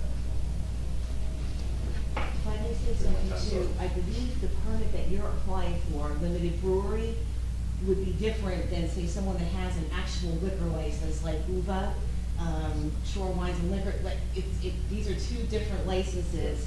He doesn't have like an actual, he has a license for his brewery, but it's not the state liquor license that, you know, that I do the resolutions for yearly when they're renewing on the ABC Posse site. Were the other liquor license owners eligible to? I don't believe they will be able to do a limited brewery because they're not a brewery. To be able to do a special event or. Right, a other special event, permit or is it a classification. social affair permit maybe? Well, that's for club license. Yes, okay, yeah. But yeah, they could do, if they chose to, they could probably do, like Greg said, a Yeah, special. without giving an exhaustive list, you can go on the Yeah, ABC it's- website. if you go on the and ABC list website, it's got the whole list. The type of person, like, you don't have an annual license, right? We have an annual license, but it's not a liquor license. Right, it's not a liquor production license. license that's It's a covered brewery, with our tasting. yes. The other thing I'll mention is to clear it up, the permit, so that we could have up to 12 of these permits a year. That's our limit, Mhm. that's the ABC limits it at 12. We cannot serve any other alcohol other than what we make at the brewery. So whatever people are gonna be drinking is money going right back into this community. It's not Tito's vodka, it's not, you know, rum from the Caribbean. It is beer made 1 block away from here. On every one of these festivals, I mean, we're smart, right? Like, we're not running, we know how these events could go. We're pouring low ABV beer that's easy, you know, very calm and easy to enjoy. We have, you know, at most 2 beers that we've seen our customers have at these festivals. And then the last festival, we were at Park Fest, I mean, we had police patrolling our beer garden pretty much the entire festival, looking to make sure that everything was under control. So just putting things in perspective. Whereas, again, and what other licenses might do, licensees might do, is they might partner with like a Tito's and bring vodka or wine out of state into one of these events. And so it's a little bit of a different license, focused specifically on supporting a local business within the community. I have a question. I'm confused. I remember the Passion Group had a contract with us, and they were not allowed to bring in alcohol. And then they wanted to bring it in for the fall, and we said no, and then the contract was canceled. So what changed? Like, why are we bringing beer back? Because we've had problems with this in the past. I don't know why. The Passion Group, as I recall, the first pattern, that's a promoter. Right, So- but I mean, like, and they would promote these Memorial Day festivals and Lobster Fest, Yes. but they would serve beer. They would have a beer vendor there, and we said we didn't want the beer there anymore. And then they had the Memorial Day festival, they said they didn't get enough people attending, so they said we're gonna do beer in the fall, and we said no, and so they canceled their agreement. Yes, so we give them license. That setup was, we give this vendor the ability to set up an event, and they functionally keep part of the proceeds for private enterprise. You know, it's a private company, they also do concerts and things that have nothing to do with municipalities. Right. And so the arrangement there was that they didn't feel that they were gonna make enough money, so they didn't want to do it anymore. And I don't know who their vendor was or how they got that license, but that's different than this. So this gentleman would be like the promoter for these is the borough and the BVCA, as I understand it. So it benefits it's not a private enterprise, it's basically the community nonprofit is the beneficiary. And it's I understand that, but I'm just saying, it wasn't about who benefited or didn't benefit, it was the issues that came with the beer being served. And so we felt it was a family day, it was to honor our fallen veterans, we didn't feel it was appropriate, and that's why we stopped doing it. I just don't know when it changed. I only heard about this week, and so I was surprised, and I looked at our local ordinances, and I don't see anything that even says we can, no person shall serve, sell, dispense, drink, or consume any alcoholic beverage on any public grounds, parks, sidewalks, benches, beachfronts, or boardwalks. So I just thought we got through this already, and now all of a sudden someone gets invited. And again, I didn't know anything about this. I don't know who's on this Memorial Day Festival committee. I don't know if anybody is in here from the committee. Anybody? No. So it's just again. Well, no, the council president's on it. I go in and out of the meeting depending if they need decisions on anything. So it's a group that. Who's on the committee? That'd be nice to know. I'll see if I can do this from memory. It's Harvey Rosenberg, Norm Goldfarb, Bill Schuck, Michelle Wiley, Council President DeMarco. I'm probably forgetting a couple people. There's somebody from police that's involved. So it's people that have done this in the past. So Bill, And they've done that, can you done answer this some of the committee questions? for years. Bill is shaking his head that he's. In the past? In the Oh, past. you're not on, Bill? I'm sorry. I thought you worked for some reason. I'm doing this from memory. It's not in front of me. So maybe you can help me understand why we're bringing beer back to this festival, that we decided not to. I don't think it's, I think there's a little bit of revisionist history here. I think what we're doing is we have gone out, asked for vendors. We've had beer at different events in Bradley Beach the last few years using a local vendor, an in-town vendor, and it's been very successful and without any issues. So I think that's the basis of where we are, not something that happened 5 years ago or some other, promoter. This is pretty much, very much in the control of the town, and whether it be the BBVCA or committees that run these events, I don't think there's any intent not to be informative. I mean, it's been advertised, and there's if you'd like to participate in the group. I think, Mr. Mayor, Mr. Weber and I were on the council at the time, and the council at the time chose not to offer alcoholic beverages at the beach for a host of reasons, a myriad of reasons. So I think what Ms. DeNoble's saying, and it would have been my question, who changed that policy? Because of so many complaints. Where's the written policy that says that? Well, we told the Passion Group was having the Lobster Fest and Memorial Day. They wanted alcohol. Mr. Shutt might remember that time period. And we, the council at that time, said, you know what, it's not the right thing for Bradley Beach and for specifically the beach area. But somewhere fairly recently, I think, I don't know, was beer served last year Memorial Day? I don't believe it was. No, it wasn't, but it was served at Park Fest, and it's going to be served at the beach for the 130th.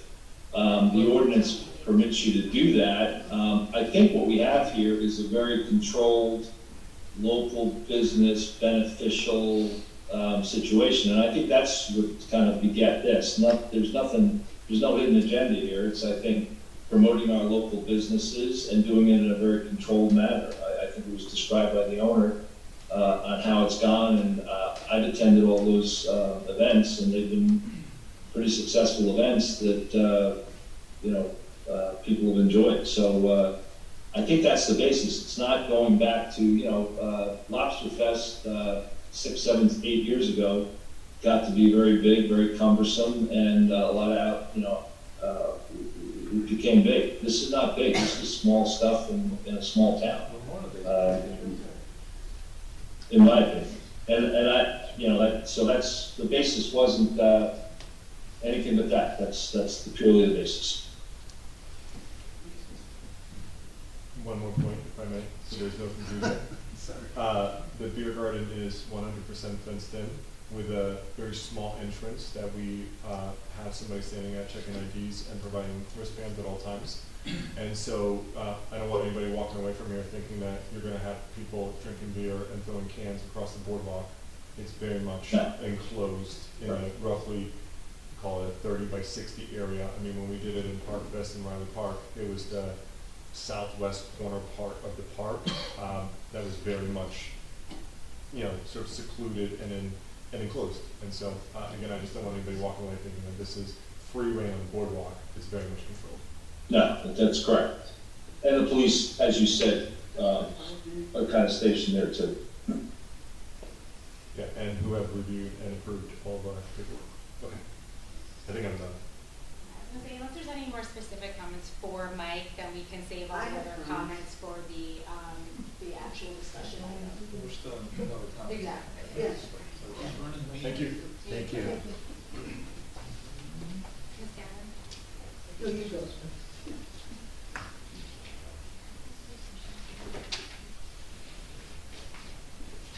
My name is Paula Gavin, I live at 106 Evergreen, and I'm the proud president of the board of the BBCA, Bradley Beach Business and Community Alliance.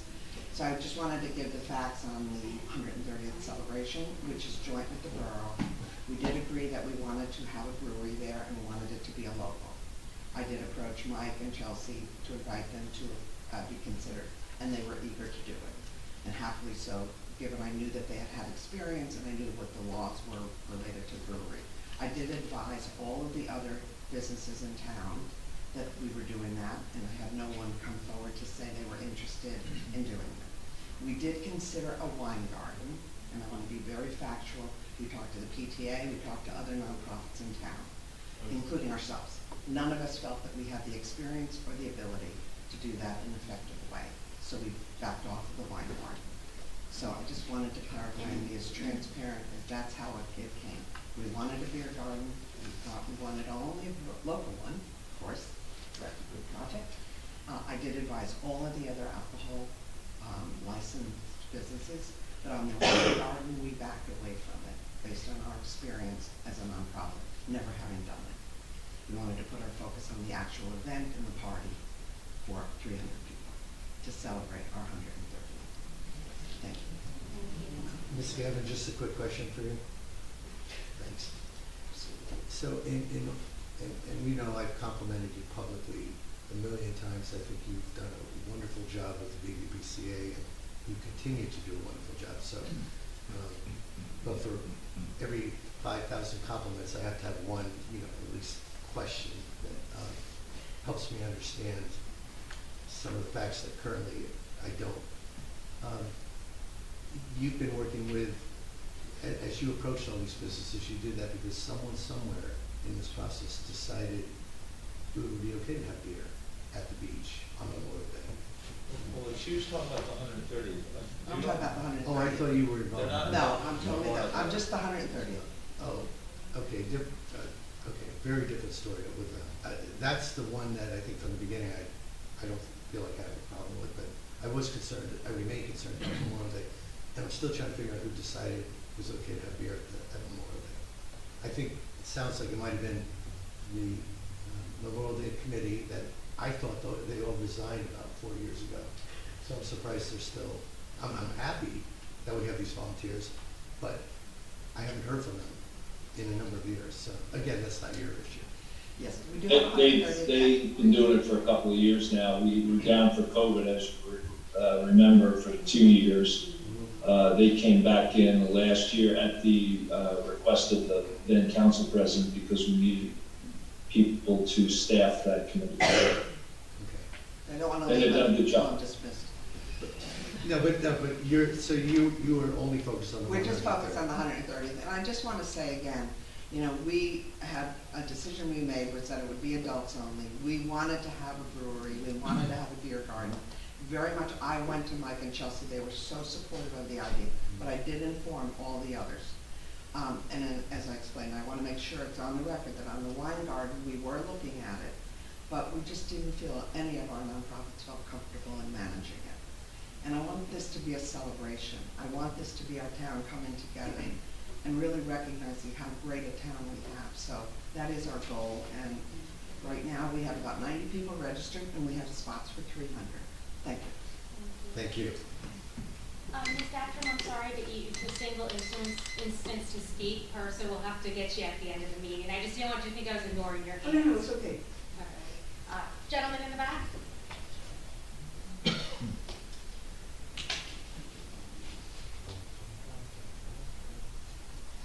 Hi, Dr. Tom McGuire, 610 Brindley Avenue. I just want to talk in support of them. I think they're great. I think what they do is great. I don't think having them there is a hindrance. I mean, I've been to a couple of events in town with alcohol, and I've never seen it get out of control. I don't think beer down there or beer up here at the park or down there is going to be that big of a difference. So I support them, and I hope you guys approve them. And I understand the concerns about advertising, knowing, but I think they answered those questions. And yeah, I hope you guys vote yes. And vote no on the budget, please, Lord. I don't know what's going on with that. And I'd really love to know for fact, and like we really can get a real, who is on our Memorial Day, you know, committee. Because Mr. Shook and I think Mr. Markham made a face like she's not on it. So I'd love to find out who's on it for real, so we can all know and maybe ask them questions, because this has been ongoing. And I think Mayor Fox just threw some names out there, and they don't seem to be too factual. So hopefully we can get some real information on it. Sorry that I missed Mr. Shuck. He's on other committees I'm on. That I just confused the two. I don't have it in front of me, but those other names are correct. All right, and you are on it? I'm going to have the business administrator take down your question. Okay, so, yeah, if that was on last, I think, a couple meetings ago, they asked, and you said some names too, so we can make it solid, so we don't have to keep asking this. It'd be fantastic. Thank you. Thank you. Mr. Shuck. It's a secret if she's on it or not. William Shook, 110 Fifth Avenue, Bradley Beach. Just to clarify, am I on the Memorial Day Committee? Yeah, to a certain point. I look for a veteran to be the Grand Marshal, just like I do look for a veteran to be the guest speaker at the Veterans Day ceremonies. That is the, that's as far as it goes. Years ago, yes, I was more involved, but since it was broken up, that's the extent of my Memorial Day committee. Just trying to find a veteran. So I was partially right, Bill. Yes. Thank you, Thank you, Bill. Thank you for your service. Any other questions from inside the room? Great, so we'll go to Zoom, and I'm just going to go down the line. Mr. Nishenkin? Paul Champion, 411 and a half Lorraine Avenue. I just wanted to voice my concern that the bills list was not available online on the borough website, as it usually is. And I hope that that will be corrected. That's on there. Mr. Nishankin, it most certainly is on the website. I cannot find it right now. I'm looking at it. I see all the actual other documents, the resolutions. Okay. Yeah, resolution 2023-145. Oh, I'd have to open it up again. Hold on. I know because I posted it myself. But it's not showing up. I don't know what you're looking at, but I did post it on there, and I even confirmed it was there. The number again? 145? Okay, thank you. You're I'll take it welcome. back. One other comment. As a resident, I would like to voice my support for having beer on Memorial Day. I know that I disagree with many of my friends on the council, but I do not think that it detracts from the day at all. Thank you very much. Thank you, sir. Thank you. Ms. Greenblatt Jana? Hey, Shana Greenblatt Janoff, 414 Monmouth Avenue. I have a question and a comment, and respectfully requesting an answer to the question. And this is with regard to 2023-157 beach operations schedule. We're 2.5 weeks away from Memorial Day weekend. Will all of the beaches be fully accessible and ready for Memorial Day? I'm thinking specifically of Evergreen. So at Evergreen currently, the boardwalk railings are not in place and the beach lockers are not put out, and clearly appears to be a staging area. So in 2.5 weeks, we're opening for Memorial Day, and I'm wondering if I can get an answer and an assurance that there'll be beach access for all the beaches.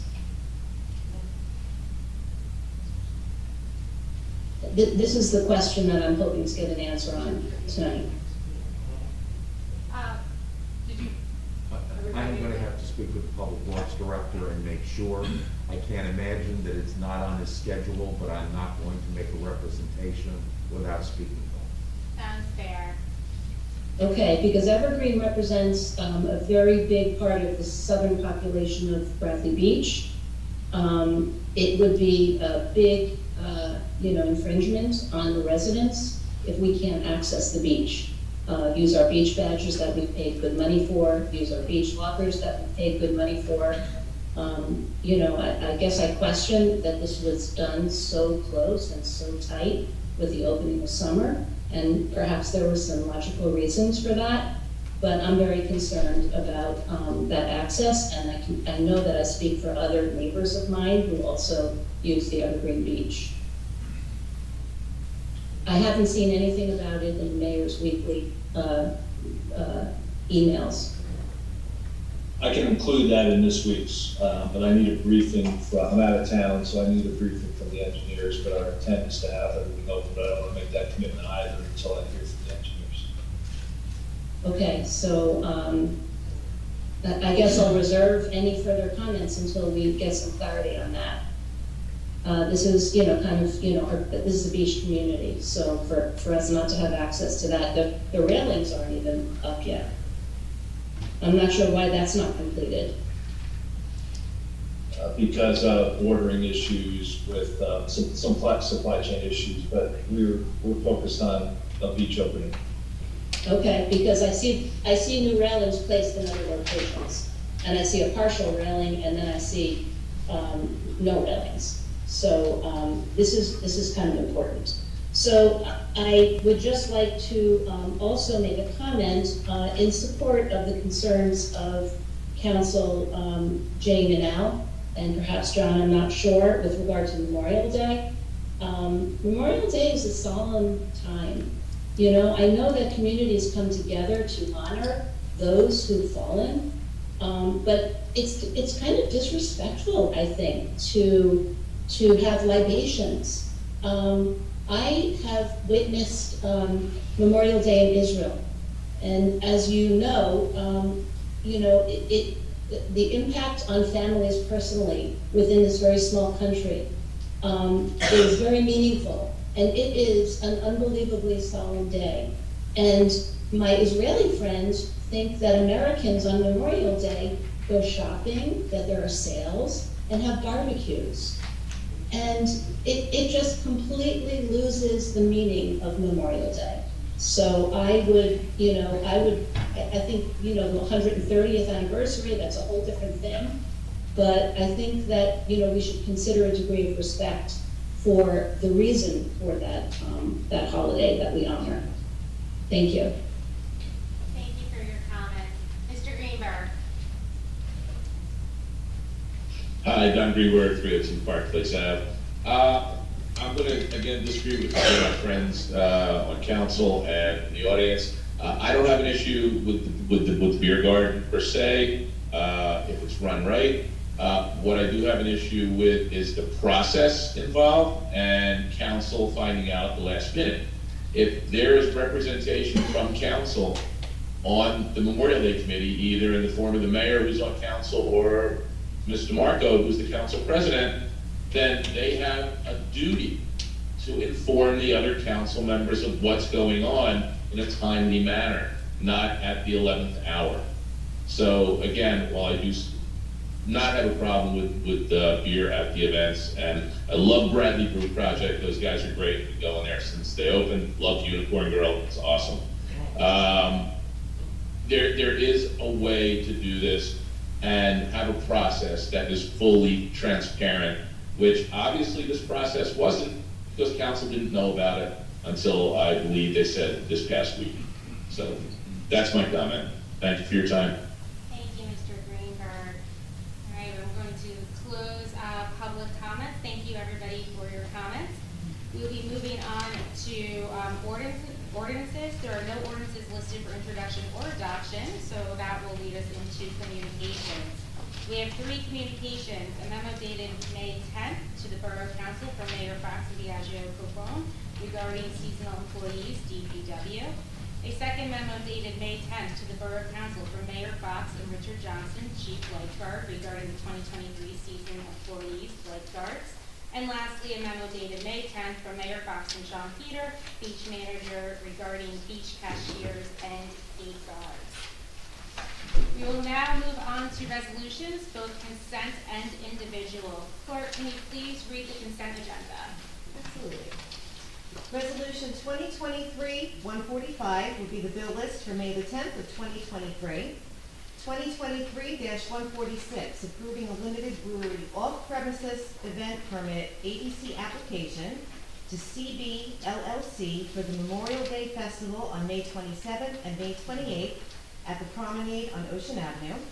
Resolution 2023-147, approving a limited brewery off-premise event permit ABC application to CB LLC for Bradley Beach 130th anniversary event on June 10th of 2023 in Riley Park.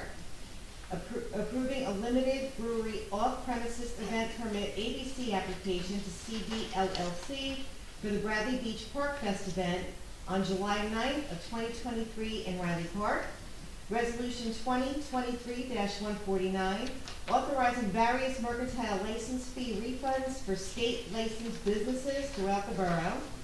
Resolution 2023-150, approval of an on-premise 50/50 raffle license in June for the Bradley Beach Elementary School PTA and waiver of the $20 municipal application fee. Resolution 2023-151 for the Bradley Beach Elementary School PTA to hold their end-of-year extravaganza on June the 9th of 2023 from 5 p.m. to 8 p.m. at the Bradley Beach Recreation Center and waiver of the $25 special event application fee. Thank you. At this time, are there any individual resolutions that a council member would like to make a motion to move off the consent agenda and onto the individual resolution agenda? I would like to move 146 off, if you actually have to make a motion, we should just move it on. I was gonna just get the list and then make a motion to move all of them at once. Okay, 146? Yeah, 147, 148. 147, 148. All right, I'd like to make a motion to move resolutions 2023-146, 147, and 148 onto the individual resolutions. I'm sorry, which resolutions? 146, 147, 148. And who made the motion? I did. Thank you. Second.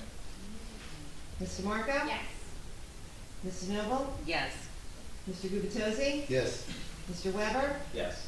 Mayor Fox? Yes. So moving on to individual resolutions, we'll start with resolution 2023-146. Clerk, can you please read the title?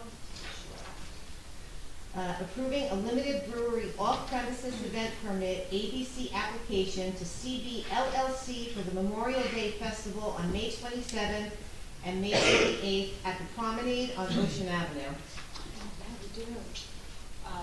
So backtrack, I made a little bit of a mistake. We didn't actually approve the consent agenda. So is there a motion to approve the consent agenda? Motion. Is there a second? Second. All right, rookie mistake. Mr. Marco? Yes. Mr. Noble? Yes. Mr. Gubatose? Yes. Mr. Weber? Yes. Mayor Fox? Yes. Thank you, Councilman Guzekowski, and if my colleagues allow, we can go back now that the 146 has been read by title, and I can open it up for any discussion by. If I could just make one Oh, quick, yeah. one quick correction, Ms. Gavin just pointed out to me. The 130th is actually at the Promenade and not Riley Park. Oh, you're right, yeah. And I will make that amendment. Oh, you're right. Good catch. Thank you, Palmer. So going back to 146, I'd like to open that up for comments by council. I will start, and I will start by saying I intend to vote for the other ones, 147, 148, to approve those licenses. But even before this discussion tonight, a long time ago, somebody who's born in this community, people that have been here for a long time,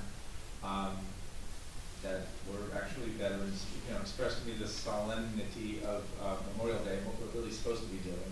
Yeah, we have a parade and yeah, we kick off summer, but they said, really, is this a time for the town to have any kind of alcoholic beverages as sort of like a festival up at the beachfront? If people want to do that on their own, in your backyard or whatever, if that's how you want to celebrate Memorial Day, that's fine. But I've really been impressed upon that. On Memorial Day, this is probably not what we should be doing as a town. I have no doubt that this would be, nothing about the way it would be run, nothing against Bradley Brew Project, but I just have those concerns.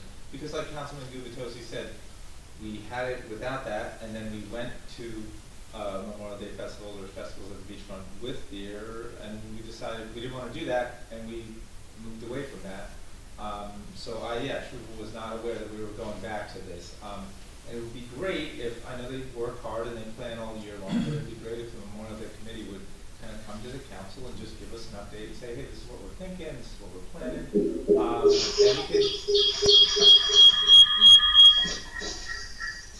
we can head these things off. If everyone on Zoom can please put themselves on mute, or if the deputy clerk can please mute the Samsung account, thank you. So I just want to say that before we vote. So, but like I said, I intend to. The other two, the park and a very limited event, for the annual celebration, 130th celebration. I really don't have a problem with that. But Memorial Day, I think our mind should be elsewhere.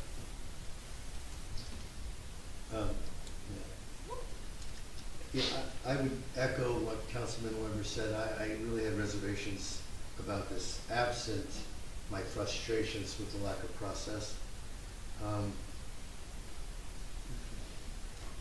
It's just, we went through a significant amount of debate, a significant amount of arguing, and then more debate, and then more arguing about whether or not we should have beer at the beach on Memorial Day. And I really wish the council had had some involvement in this. We probably could have steered people in a better direction a little more ago. I can get over the process flaws. I think it hurts the participants. I think if all the participants, not only the Bradley Brew Pub, but other liquor license holders, if there was a process that involved the council, at least gave the council updates, it would make life so much easier for all involved, right up to the point that we would probably be voting and everyone would understand what direction we'd be voting. Process flaws aside, I do agree that Memorial Day in particular should be viewed as a solemn day. People are going to have their barbecues, people are going to have their cookouts. But I just think the message we as a borough need to send to the community is going to be one that we have a great amount of respect for the day itself. I agree with you. I love Bradley Brew, and I hate to be a buzzkill, but yeah, I agree. It's a special day, and we stopped doing it in the past. I didn't know that it changed, and I was surprised to see it on the agenda. And I don't know. It doesn't seem to be a good fit, a good image. I don't think it follows our ordinance, and it's a family day. It's a family event. It's honoring veterans. Thank you. I just want to say, Thank you. I do think it follows the ordinance. That's the first thing. I guess my other comments are, the Memorial Day is a very solemn event, and I invite everybody to come to the Riley Park Memorial Day service that we hold on Monday. It is a very solemn event, and we'll advertise for that. The parade and the ensuing pavilions and things on the promenade are a bit more festive. Our Grand Marshal does participate in the parade, but the main part of our Memorial Day, and I view it as the most important part, is the event we have at Riley Park, which we honor not only our fallen veterans, but police and fire and EMS. So, I think we do honor them appropriately at that, and it's a very solemn event. I think it's unfortunate for our business person that came here tonight and offered the reasons why they wanted to be involved.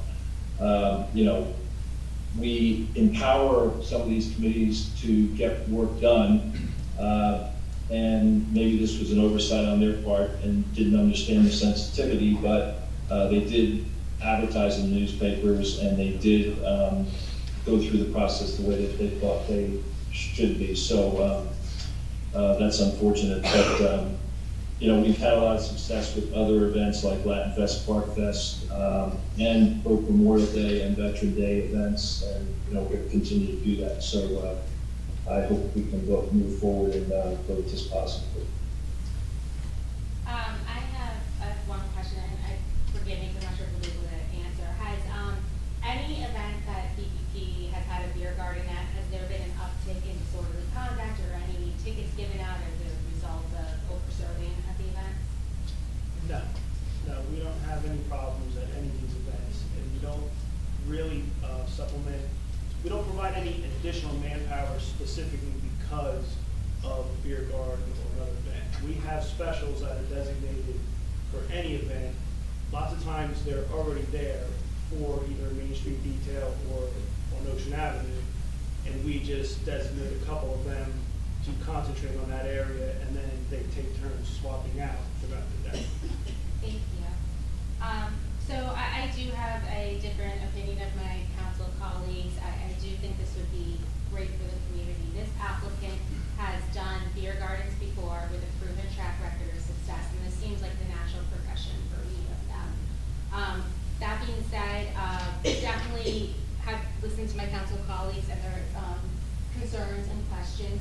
Now, traditionally, this is the point which the council gets involved, right, is the approving of a off-premise license, not prior to. So, apologies for the oversight, but this is the traditional point into which council would weigh in on whether this is something they would like to see in that location, in that time frame, and to express any concerns they have, which is what everyone has done today. This was an event that was advertised in the newspaper. This was an event that I know has been, advertised in, well, at least definitely the newspaper. And this is a local applicant with a proven track record of success. And as far as, again, I really try to stress that everyone has different points of views, and we need to be, understanding of where each other's coming from.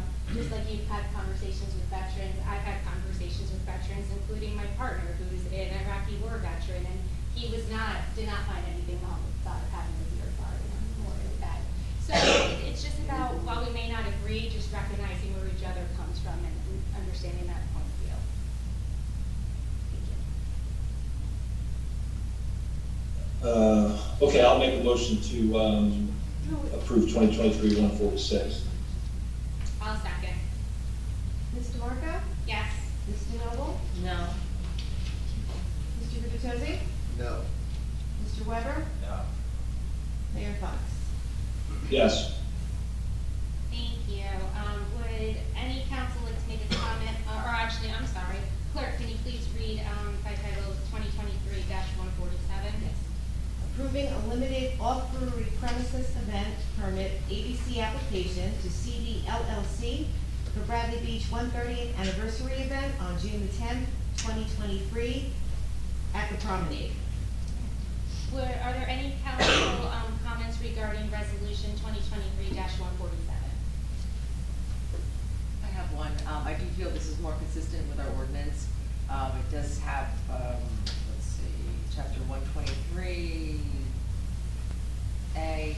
The wine and beer may only be consumed while patrons of the concession are seated and dining at designated dining tables.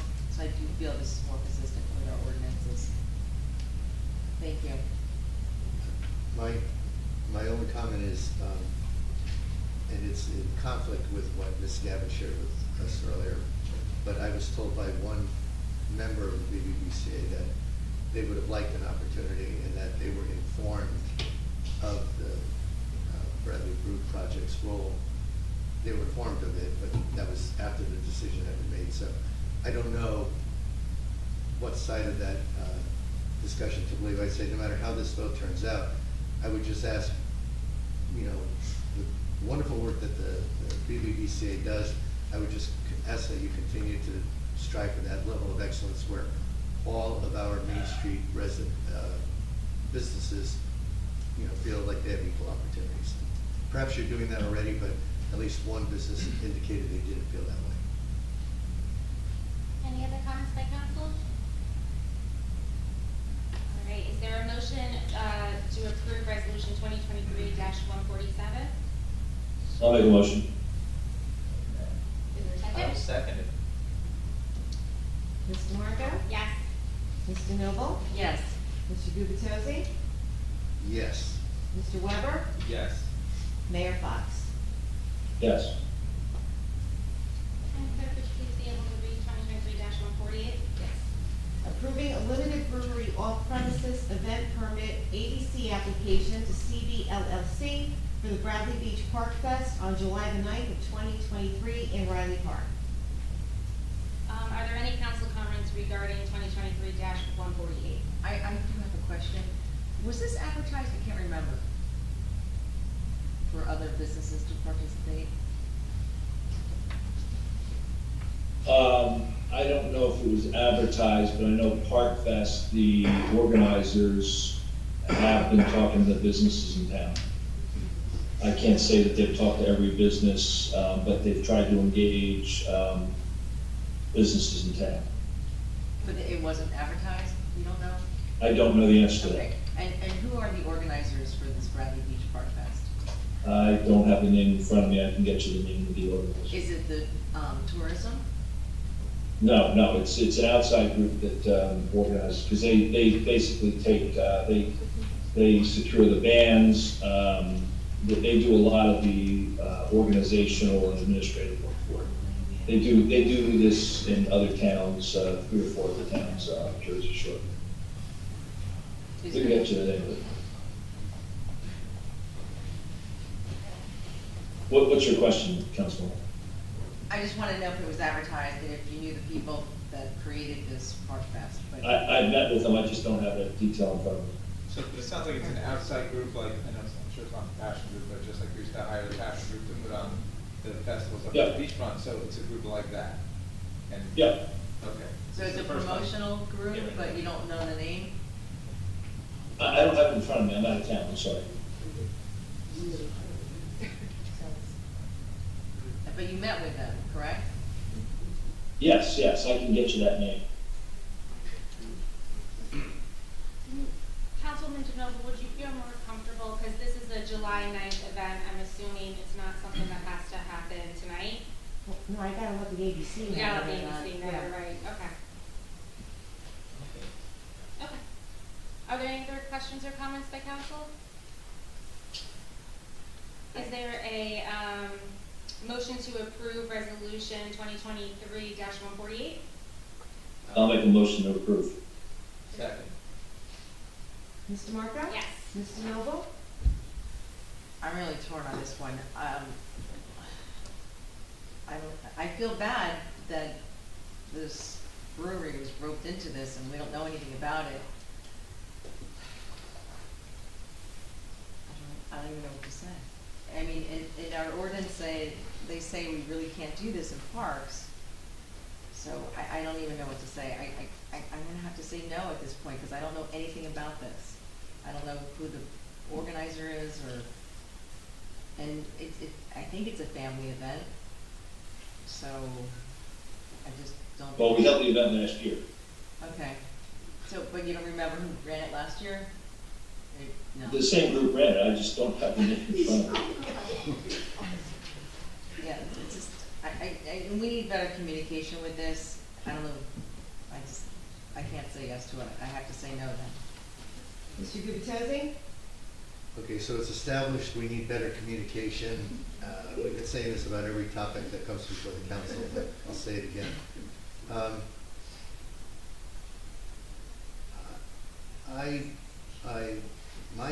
My real concern with this is the fact that we're doing this in Riley Park, right across the street basically from other businesses that are serving alcohol. And I feel like the downside to this is we're basically pitting one business, in my mind, against others who would be selling alcohol. I really don't like, I really like a process that involves the council and most importantly, gives me, as a council member, a much better sense that all of the businesses are involved. So, I'm going to vote yes on this, but I'm just giving a warning, even though no one ever listens to me. I'm just giving a warning that if we continue to do stuff like this, I'm just going to consistently vote no going forward. I do think the Brew Project, from everything I've heard, not only from the owner, but from our police, they do a wonderful job, I'm sure, managing the process. It's not about, my votes are honestly never, tonight, never about the Brew Project. They are purely about the lack of communication, not only with the council, but with, in my perception, with other businesses on Main Street. I am voting yes on this because I think it's a limited event. You've had success with similar events in the past. I'm not going to continue to support this, though, unless I understand that all businesses are getting equal opportunities going forward. But I do vote yes. Mr. Weber? Yes. Mayor Fox? Yes, I don't have a comment. This was approved last year. The same resolution was approved last year. It was one of the most successful summer events we've had, and we heard nothing from the businesses on Main Street that they weren't included or they wanted more inclusion, because we always go out and try to include them. So I just want to make that point that we're let's not cast an aspersion that we're not trying to engage the businesses in town. We are. Not only that, but we are trying to support, you heard this business owner saying their business and other businesses are down right now. So it's a time when we should support, so I'll vote yes. Thank you.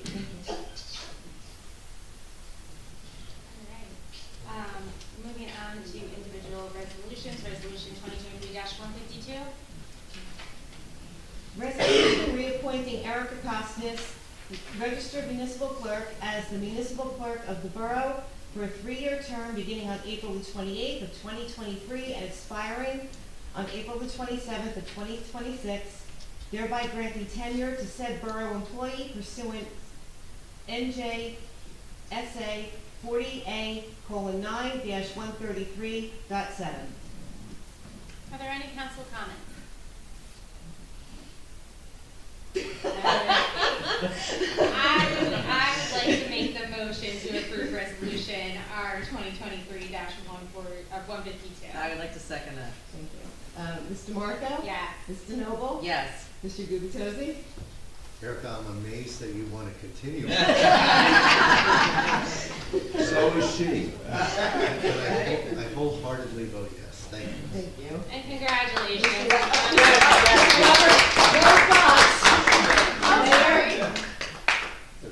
Mayor? Don't I get to vote? Yes. Yes, I vote yes. Thank you. Thank you, everybody. All right, resolution 2023-153, temporary budget appropriations. Are there any council comments regarding resolution R 2023-153? Is there a motion to approve resolution 2023-153?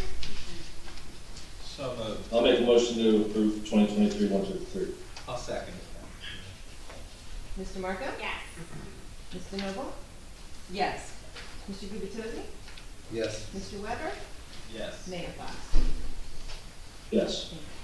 Resolution 2023-154, approval to execute a grant contract with the state of, with New Jersey Department of Environmental Protection for the Stormwater Assistance Grant in the amount of $25,000 to fund the development of an MS4 infrastructure map. Yeah.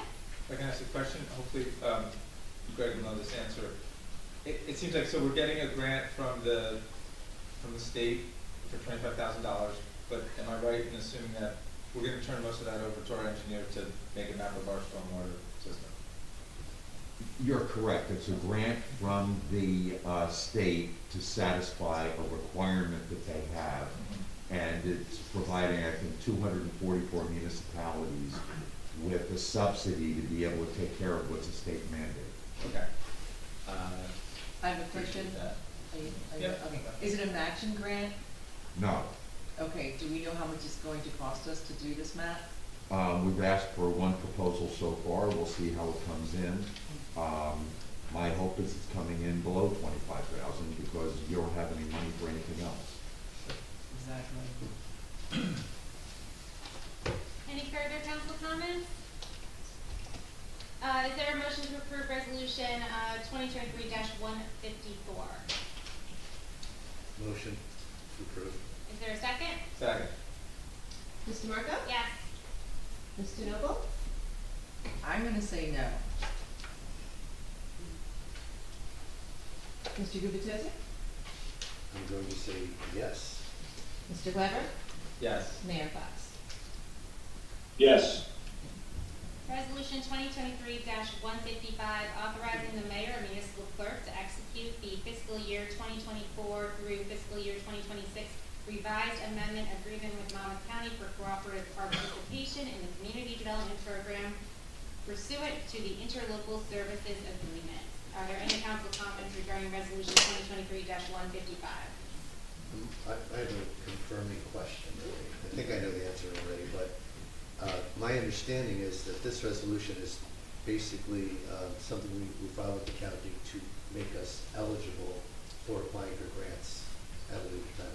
Is that fair? It will only allow us to make an application later. It's not the application. Correct. But if we don't make this resolution, You won't be able to submit an application. Sorry, Greg. Got my decision. Is any further council comment? Nope. Is there a motion to approve resolution 2023-155? Motion. I'll make a motion. Do I have a second? Second. Yeah, so. Mr. Marco? Yes. Mr. Noble? Yes. Mr. Gubatose? Yes. Mr. Weber? Yes. Mayor Fox?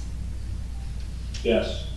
Resolution 2023-156, establishing daily and weekly beach badge fees for 2023. Are there any council comments regarding resolution 2023-156?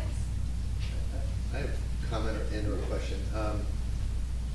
Is it, I'm okay with the $12 daily, I'll just let that be shared with the public, but I am curious about how the weekly, what's the history of the $45? I know we went through this exercise a year ago. To me, that sounds light. If $12 times 7 days would be $84, we're close to 50% discount on weekly, which sounds large to me. But is there history for?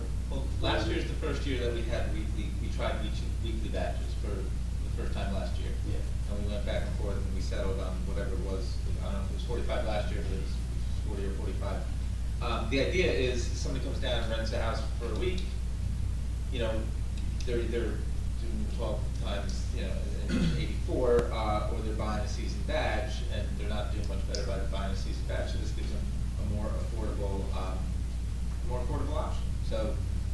see the numbers on the weeklies. You know. I can give you some insight on that. The weekly numbers were light. Actually, the biggest user of the weekly badges were the surf camp.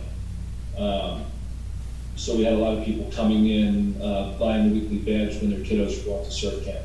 So we tried it. It's not been a rousing success, but we had a small amount of purchases on it. Nothing's real significant. Yeah, I'd say I wouldn't expect it to be good the first year out, so we'd give it another year. But that's interesting intel that the camper makes perfect sense. And people, I don't know, maybe they're coming from far away and they're just getting a badge for a week. But so I'm cool with keeping it like it is. And I'm less concerned with the price differential, knowing that we didn't have a big uptake last year, but I do have a concern going forward that if utilization increased dramatically, I feel like almost 50%, I don't have my calculator, but going from $84 if you bought 7 dailies to 45, 45 is obviously half of 90. I wonder, would the council, would the council consider bumping this to 55? Well, we actually benchmarked a couple of towns that last year that had weeklies, and I think it was Manasquan, and there was another town, I don't have it in front of my mind. And that was one of the reasons we settled in on that. And we did actually do some math around the differential in buying a seasonal badge if you were a weekly renter. So I think that's how we settled in on the 45. Do we still offer junior badges?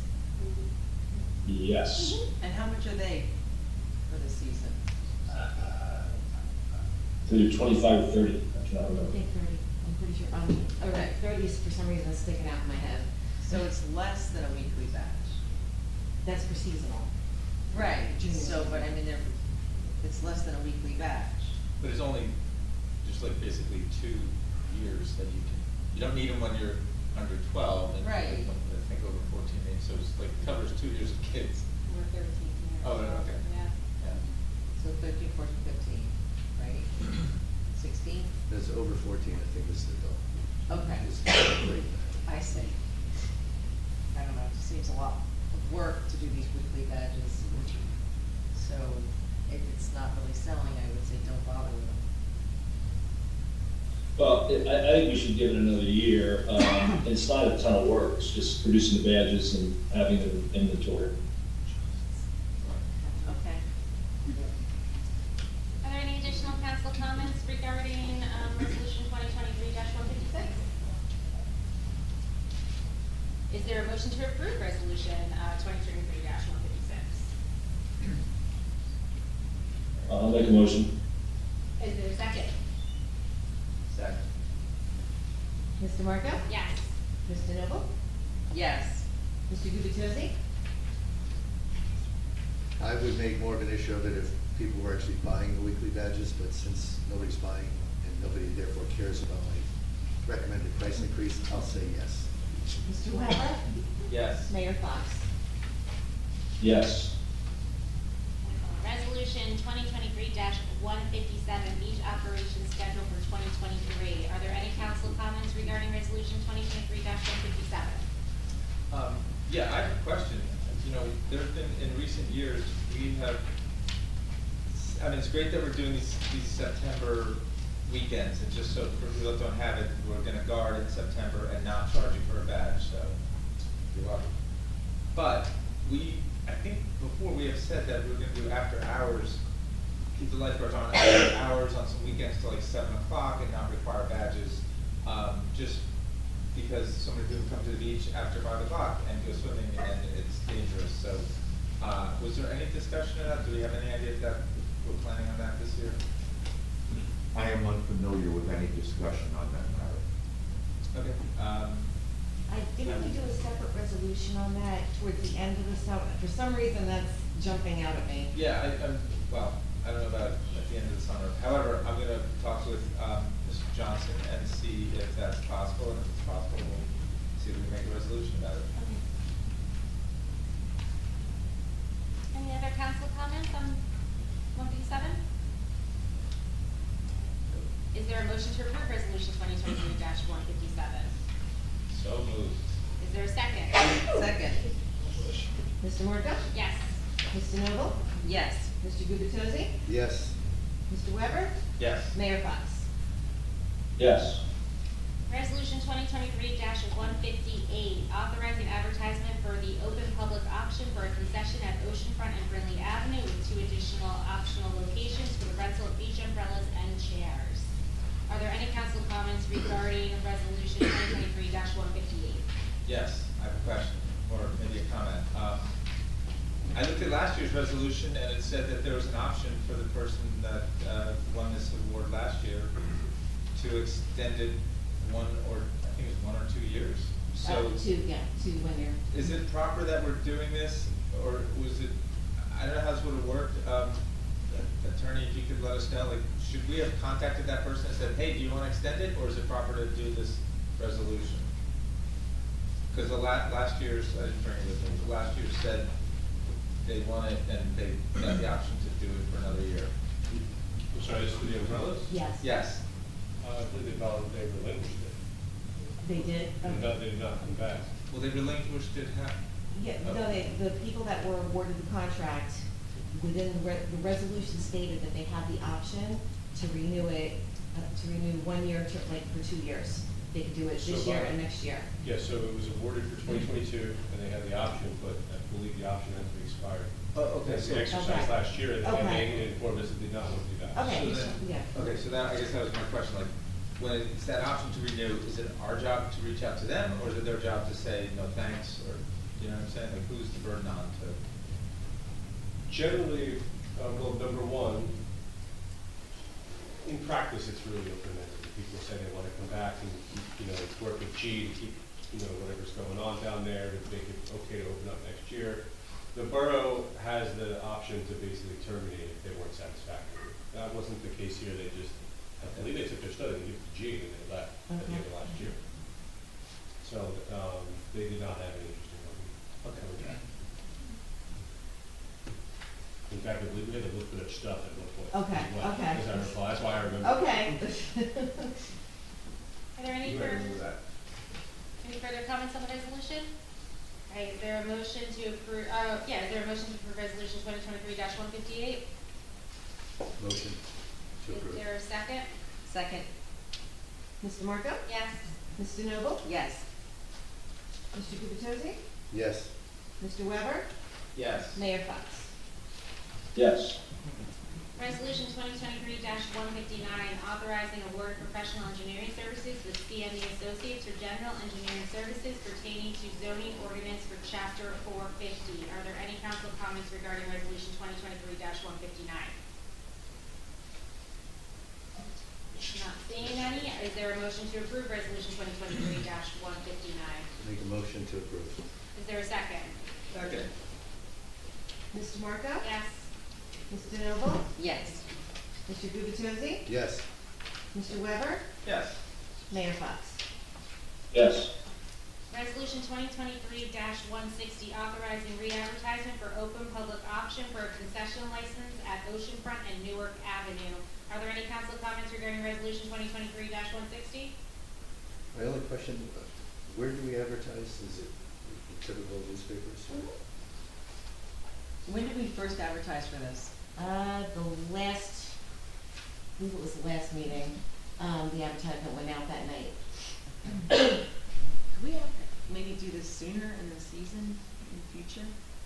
Like, why is it advertised? That's up to, Yeah. Yeah, Okay. The intention was to do that, but there were several hiccups in that. Part of it was the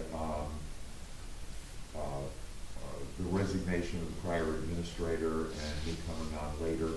It didn't happen as quickly as it should have. You're correct, it should have been out in like February.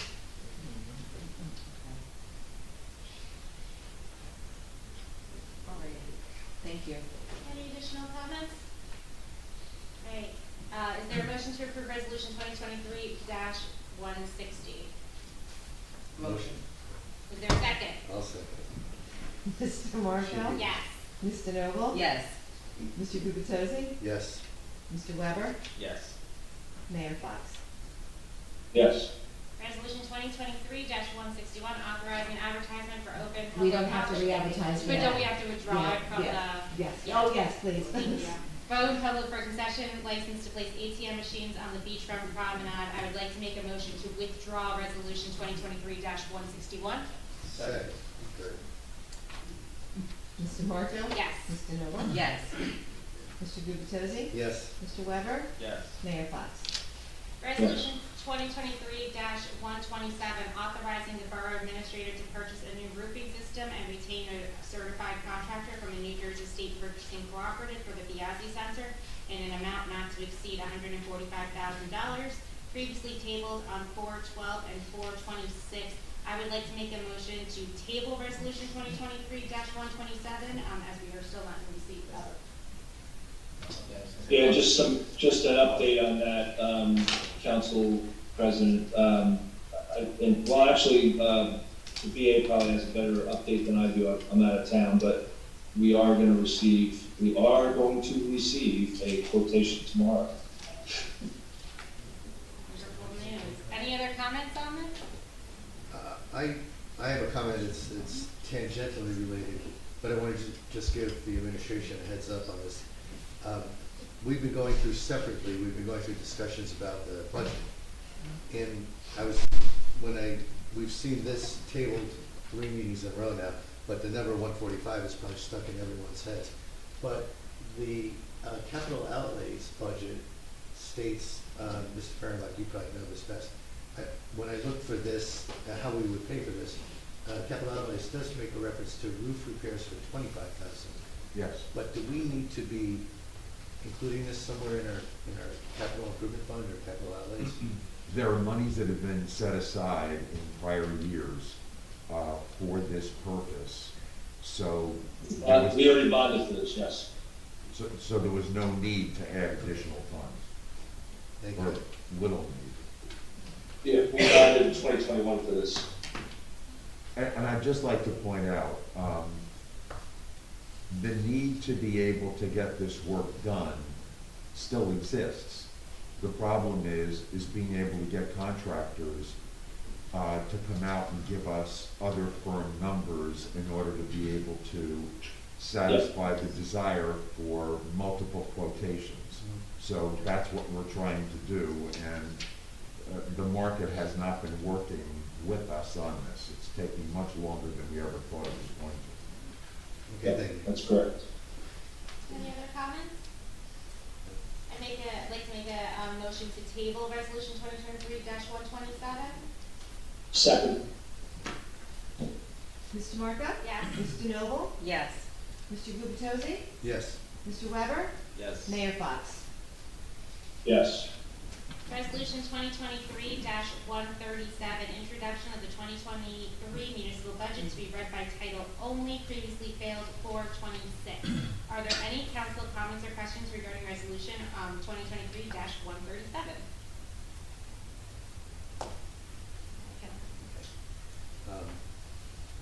Unlike earlier meetings where I've had prepared statements, I do not have a prepared statement tonight, but I do want to make sure that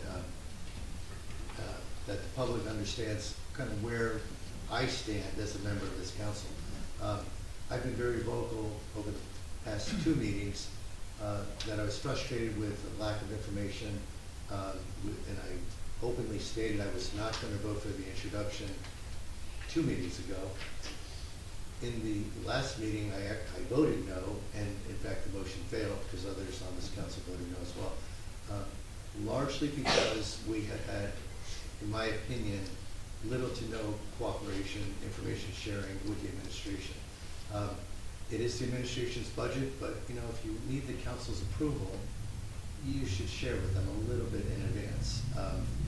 Not to mention the roller coaster ride we took the public through with a 20% rate tax increase that dropped again, and so forth. The reason I'm recounting this is because last week the administration was wonderfully accessible, largely for the first time to me, but our PA and our CFO and the mayor himself sat in meetings with me and began the process of dialogue, began answering actually answered some questions and were very receptive to other questions that I asked. So my compromise was I, despite all of my bluster in earlier meetings, I am willing to introduce this budget tonight because I think it best serves the public. One, the public will have access to the budget data. Two, I've given a formal list of questions to our DA and our CFO I still need to have resolved. And they made commitments to myself and to Ms. DeNoble in a meeting last Friday that they would continue to be available and continue to work diligently to help answer our questions, resolve any issues we had. So probably, again, for scope benefit purposes, I probably have 10 questions. It's not 1,000 questions, but there are 10 that I think are fairly significant, and I'd like to have a better understanding before I would be in a position to approve this budget. So right now, we're all going to vote to whether or not to introduce. Approval comes, whatever, 30 days later, and we can make changes in the interim. So just want to make sure everyone appreciates that we're voting to introduce, not to approve tonight. If I can just clarify one thing so people are not confused. The term approve is actually what this action is tonight. It's an approval to publish it. The final action that is taken is an adoption of the budget. And so while the word approve is used for the introduction of the budget, it simply means it's been approved for publication. And that is all. Any additional council comments? I'd like to add a couple of things. I did meet with Greg and Anthony last week with Councilman Gubitosi as well. We spent 2 hours, and we did have some of our questions answered, so it does feel like the communication process is starting to take motion. I wish it could have taken motion in January or even November. Well, November we do, but I think I'd like to see a workshop again with the public again, and I'd like to have some more questions answered. And we'll still have the right to say no to the adoption. This is just the introduction, so I think we need to go in that direction and continue the process. Thank you. Any additional comments? Nope. All right. Is there a motion to approve resolution 2023-137? I'll make that motion. And is there a second? Second. Ms. DeMarco? Yes. Ms. DeNoble? Yes. Mr. Gubitosi? Yes. Mr. Weber? Yes. Mayor Fox? Yes. The next item on the agenda is announcements, and there are no announcements, so we will move on to mayor and council reports. Mayor, would you like to give your report? Why don't I hold, and I may not have much. It's about 2:30 in the morning here, so. Sounds good, sir. Councilman Gubitosi, would you like to give your report? Sure, I have to call it up really quickly. As a liaison for our police department, the report for the police this week is that a local subject was arrested and charged with theft, and one of our K-9 units was deployed to Wall Township for a narcotics search. So it sounds like a relatively light week for the first 2 weeks for the police department, but thank you. And then, let's see, I guess what I really did want to just revisit one more time, this Memorial Day thing. I think everyone would be better served if we just communicate. I'll leave it at that. I've said my speech, but I do feel I feel badly for Bradley Brew Project that they went through a lot of effort to position themselves to participate in that and just did not have the support of the council. And finally, although she's momentarily left the room, I want to thank Council President DeMarco for running a very tight meeting tonight. So Meredith, when you return, thank you. So I have this, thank you for your report, Councilman. Councilwoman DeNoble would like to give you your report. Yes, I would love to. So I have a lot of good news, but I do have some bad news. I want everyone to know that the anonymous Oprah requester is back, and I've been personally Oprah'd, and I feel bad that someone has to hide and be frightened, but I will be spending time on that, unfortunately, the next week to get that done. So on to good and not so costly news, tourism. They remind us that it's time for the annual Memorial Day House Decorating Contest.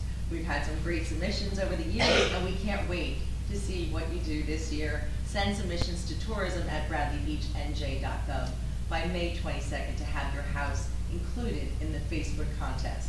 Houses with the most likes will win a prize from one of Bradley's awesome businesses. Next, we have the Shade Tree Commission. So we had a meeting on May 3rd, 7 o'clock, and we had a few applications for some trees to be removed, mostly dead ash trees. And then after that, we did have our Arbor Day and our tree planting. And I want to say that Bradley Beach is 23 trees richer. Thank you to the Bradley Beach Shade Tree Commission.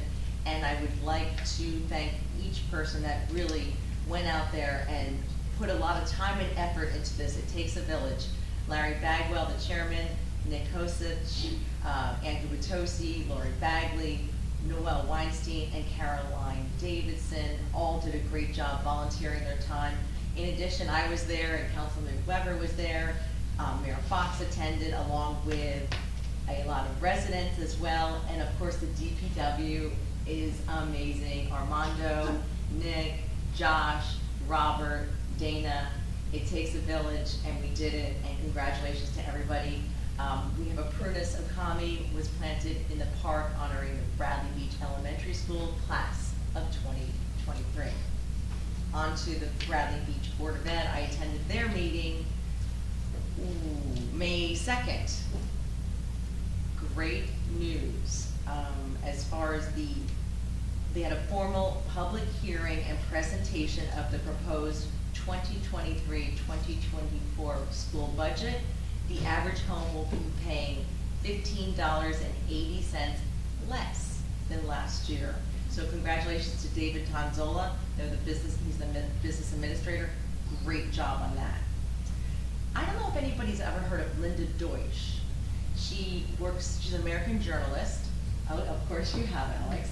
And she worked for the Associated Press, and she covered very high-profile cases like Charles Manson and OJ and the assassination of Robert F. Kennedy. Well, she is an alumna, I think it is, of Bradley Beach Elementary School. And she will be doing, yes, very cool stuff. And she will be there tomorrow at 2 o'clock giving a reception about her memoirs. And in her memoirs, she mentions Bradley Beach, and she actually lived across the street from the elementary school. So I'm interested in meeting her and hearing all about that. And also the Teachers Appreciation Week was last week, and the students showed their love for their teachers.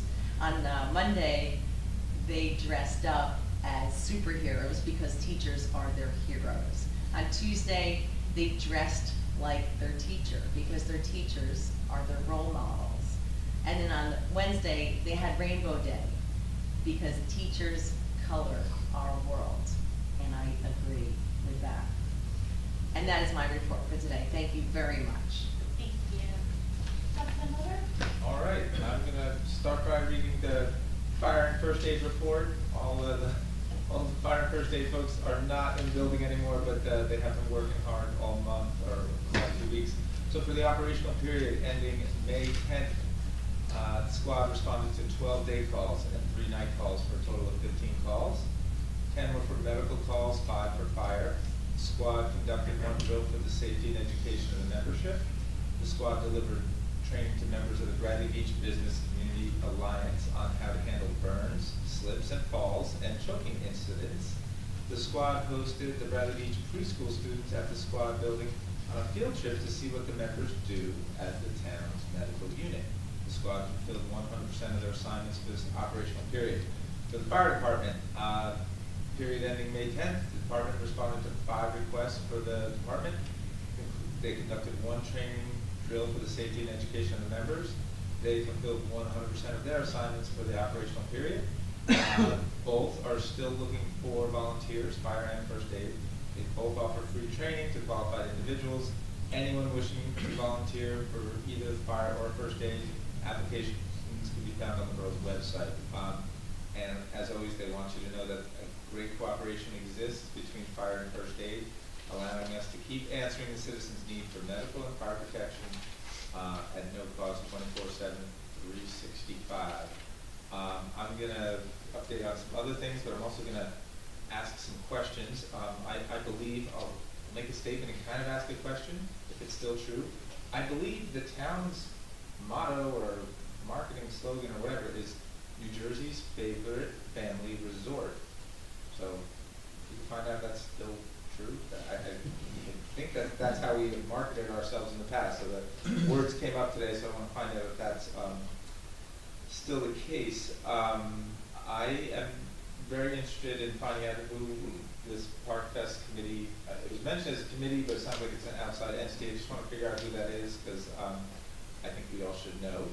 I would like to point out that the police participated in some of the discussion here tonight, and I really appreciate the information, the respectfulness with which it was given, and the informative nature of both when we were talking about the one-way streets and your question about regarding the licenses for beer in the park. So that was really super helpful, so thank you. I really appreciate that. As Jane mentioned, there's great tree planting this, what was it, last week? Whatever, last weekend, I guess?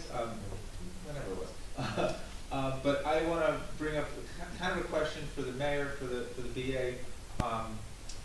You know, previously, the previous administration, we talked about Main Street trees. We decided that, you know, most property owners on Main Street aren't maintaining them. If we're ever going to like redo our Main Street and have a unified look, it's probably better off to, instead of having 50, 75 property owners on Main Street making decisions about their own trees, just for the town to sort of take over the maintenance of those trees. I know that was something that we talked about and decided in the last administration, but it occurred to me at a recent Shade Tree Commission meeting that we probably never made that official or put that down in writing. So I hope that's a discussion that we could have. I'm certainly in favor of it, but I agree. You know, we still have Main Street folks who are coming in and applying to remove trees. We should make it clear if the town wants to be in charge of Main Street trees and their maintenance. I just have a couple of reminders, and again, hopefully through the administration and the administrator, we can get this down to folks that need to hear about this. But we require people to put lids on their garbage cans, and I think we made that change several years ago. I think the town's cleaner for it. I would like to know what happens when people just put out a loose bag of trash because they're not supposed to. I don't know if DPW just picks it up or what, but we changed that ordinance a while ago to keep the town cleaner. And then similarly with signs, we passed a sign ordinance. You're not supposed to, you know, if you hire Joe's like power washing service, he's not supposed to put a sign in your front yard or God forbid in the planting strip. I do see some of those around town, so I'm wondering how that is getting enforced. If I would love to hear back on that, Greg, that'd be great. And then a question for the attorney, just might as well ask it now. Obviously we had a conversation about alcohol in beachfront and parks, and we have an ordinance that says that you know, we don't allow that, but if we're having a special event, I mean, do we have to specifically say that we're waiving or ignoring that or whatever, or is it just sort of inherently understood in the fact that we're having an event at the beach or in the park where normally we don't let people, in this case, drink? Well, the ordinance says in multiple places, except with special permission from the mayor and council. So generally approving the ABC permit by the council. That's okay. That's all I need to. Okay, that's perfect. That's all I need to hear, and that's actually it. That is my report. Thanks very much. Yeah, I'll give my brief report. The Environmental Commission met on May 1st and debriefed Earth Month activities, including the beach sweeps and the green fair. And additionally, the Commission committed to using their next meeting as a planning meeting for their upcoming Adopt a Storm Drain Mr. Mayor have any chance to? I think I'll just let my weekly newsletter speak for this week. I'm a little bit meeting down at this point. It's a little late for me. Thank you. All right. I'd like to now open up the meeting to public comments. There is a 5-minute time limit and a single instance to speak per participant, whether in person or virtual. Are there any comments from the public? Can I talk here?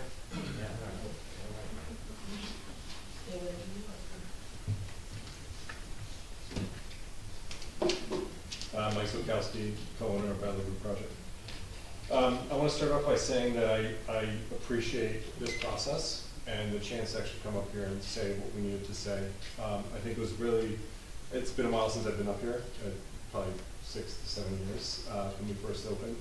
And so this was a good process for us to kind of come here and be able to say the things that we want to say.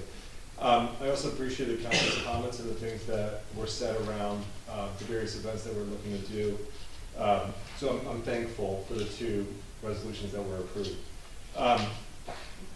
With that said, these events that, and again, this is for future reference, as a brewery, our permitted allowances by the state of New Jersey are extremely limited. The reason why it's difficult to, I don't want to say compete, but difficult to have parity with other liquor licenses is because we don't have one. It's much different. We live and die by the products that we create. If my beer isn't good, I can't go get the next best beer and pay for it and serve at the brewery. The only product I can sell is what I make here in Bradley Beach. That goes right down to the events that we do or the things that we do. And so that's really important for us. Specific to the Memorial Day event, I went back into my email, so I wanted to share this as well. We replied on May 1st, so it was about 10 days ago since we replied to the actual ad. I want to put that out there. And I heard what everybody said from the council around the reasons for declining. I heard 3 council members decline for the reason that Memorial Day is meant to be solemn. Again, maybe this is an opportunity for the council to better understand the events that it's putting on in the town. There are 2 days of 11 hours of vendor exhibition. I could tell you, and again, this is my personal opinion, I don't think Saturday and Sunday are going to be solemn in this town. And so if we're declining small businesses who are trying to in essence survive, and the numbers I quoted were true, we are short of 20% down year over year, over 25% down year over 2 previous years. The retail industry is hurting, and these kinds of events are what helps us. And to hear the council say we're declining an event like this because we want this event to be solemn, and I'm looking at an online website application for vendors, for food carts, for other things that are going to spend 11 hours making a lot of noise on the beachfront, it doesn't seem like a reason to decline for it being a solemn holiday. So I wanted to share that. With that said, again, I'm very thankful for the things that we were able to get through today. I do think that both the 130th anniversary, which we're doing a special beer for, which we have a great relationship with the Alliance for that event, and I do think that Park Fest are going to be very successful in the town. I'm looking forward to having more opportunities to present to this council about the reality of what's going on, because I think it's important as we move forward. So, thank you. Ms. Backstrom?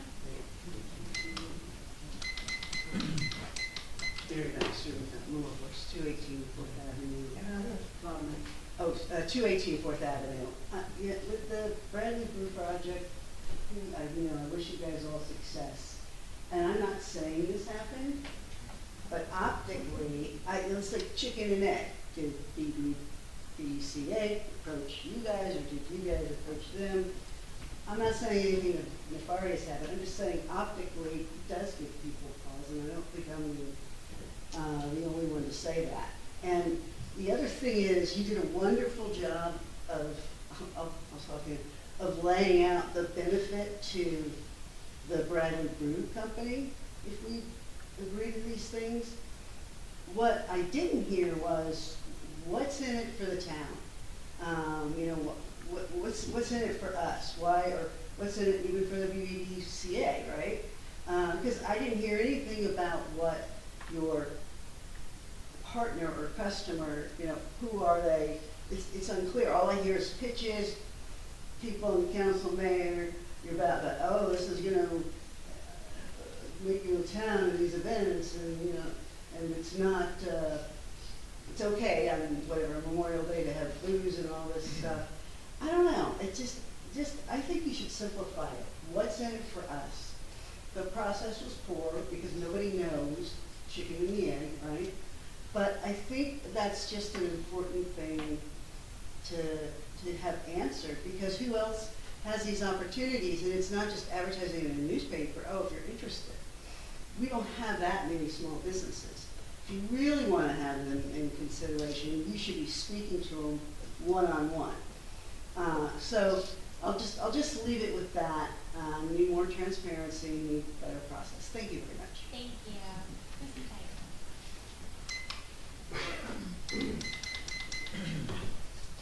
Hi, Julie Newton, 605 Newark Avenue. First and foremost, thank you to the shade tree for the beautiful tree that's in front of my house. It's like my baby. And my neighbor has one too, and hopefully we can get more trees on Newark Avenue because we are sparse. Secondly, I definitely have to say that I am just becoming more and more frustrated at these meetings. I think that these are becoming a waste of time. I'm you know, disappointed the mayor's not here to listen to this, but you know, the lack of willingness to cooperate with the rest of the council is just mind-boggling, and it's beyond unprofessional, and it's showing the level of competency and anger. And it's not fair to the residents, it's not fair to the employees here, it's not fair to the council, it's not fair to anybody here. And this has got to stop, because this is not the time nor the place for the council to find out anything new.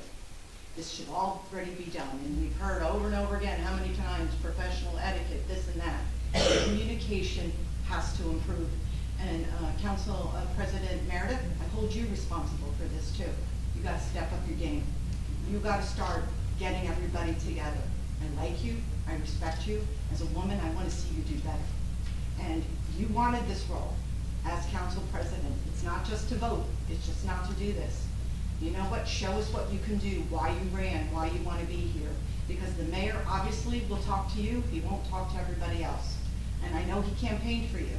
So we need you to step it up and bring everything together, because it's a waste of everybody's time. Nobody has the time for this, and nobody wants to argue. Let's just get this done. This really isn't hard. And you know what? The mayor's got to realize he's not a dictator. He's a public servant, and he's responsible to us, as well as you are all responsible to us. So I'm imploring you, please, let's change course right here, because we got to do better, because this is just not working. And the secrecy, transparency, who's on this committee, who's that, people asking budget, numbers, and everything, it's got to stop. And again, this is public service. And you know what? It's customer service, and there's nothing worse than customer service. You are beholden to your customers, and I'd like to see you do it. Thank you. Thank you. Any other comments? Gentleman in the back?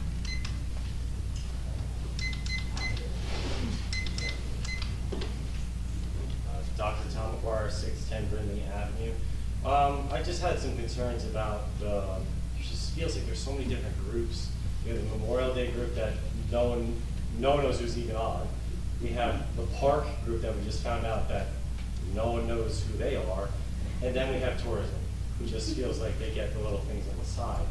I know my wife used to be on tourism. When she was on tourism, she used to talk to someone on council and say, there's all the events going on, this is your budget, this is what we do. Trying to get more money, she was always trying to get some, getting people to volunteer.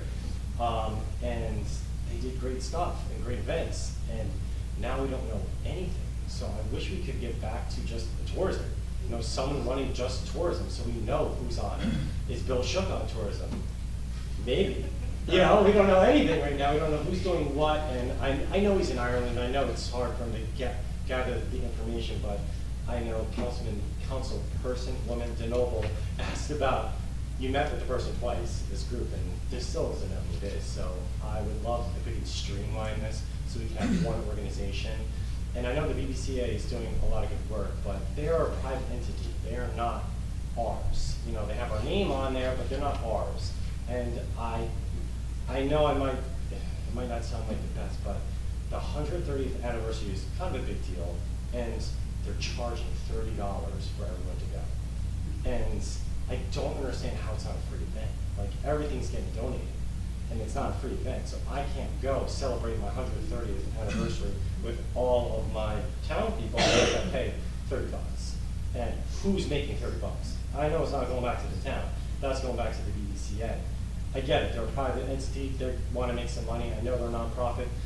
People get, I guess, misguided with the word nonprofit. Nonprofits do make money, and they just have to have zero balance at the end. So someone's making money, and I just wish that it wasn't that. I wish it was free. I wish our town was running it. I wish that everyone could donate their time, which they normally do and are free and willing to do. So that's it. I just wish we would streamline our communication, and it would be a lot easier. Thank you very much. Thank you.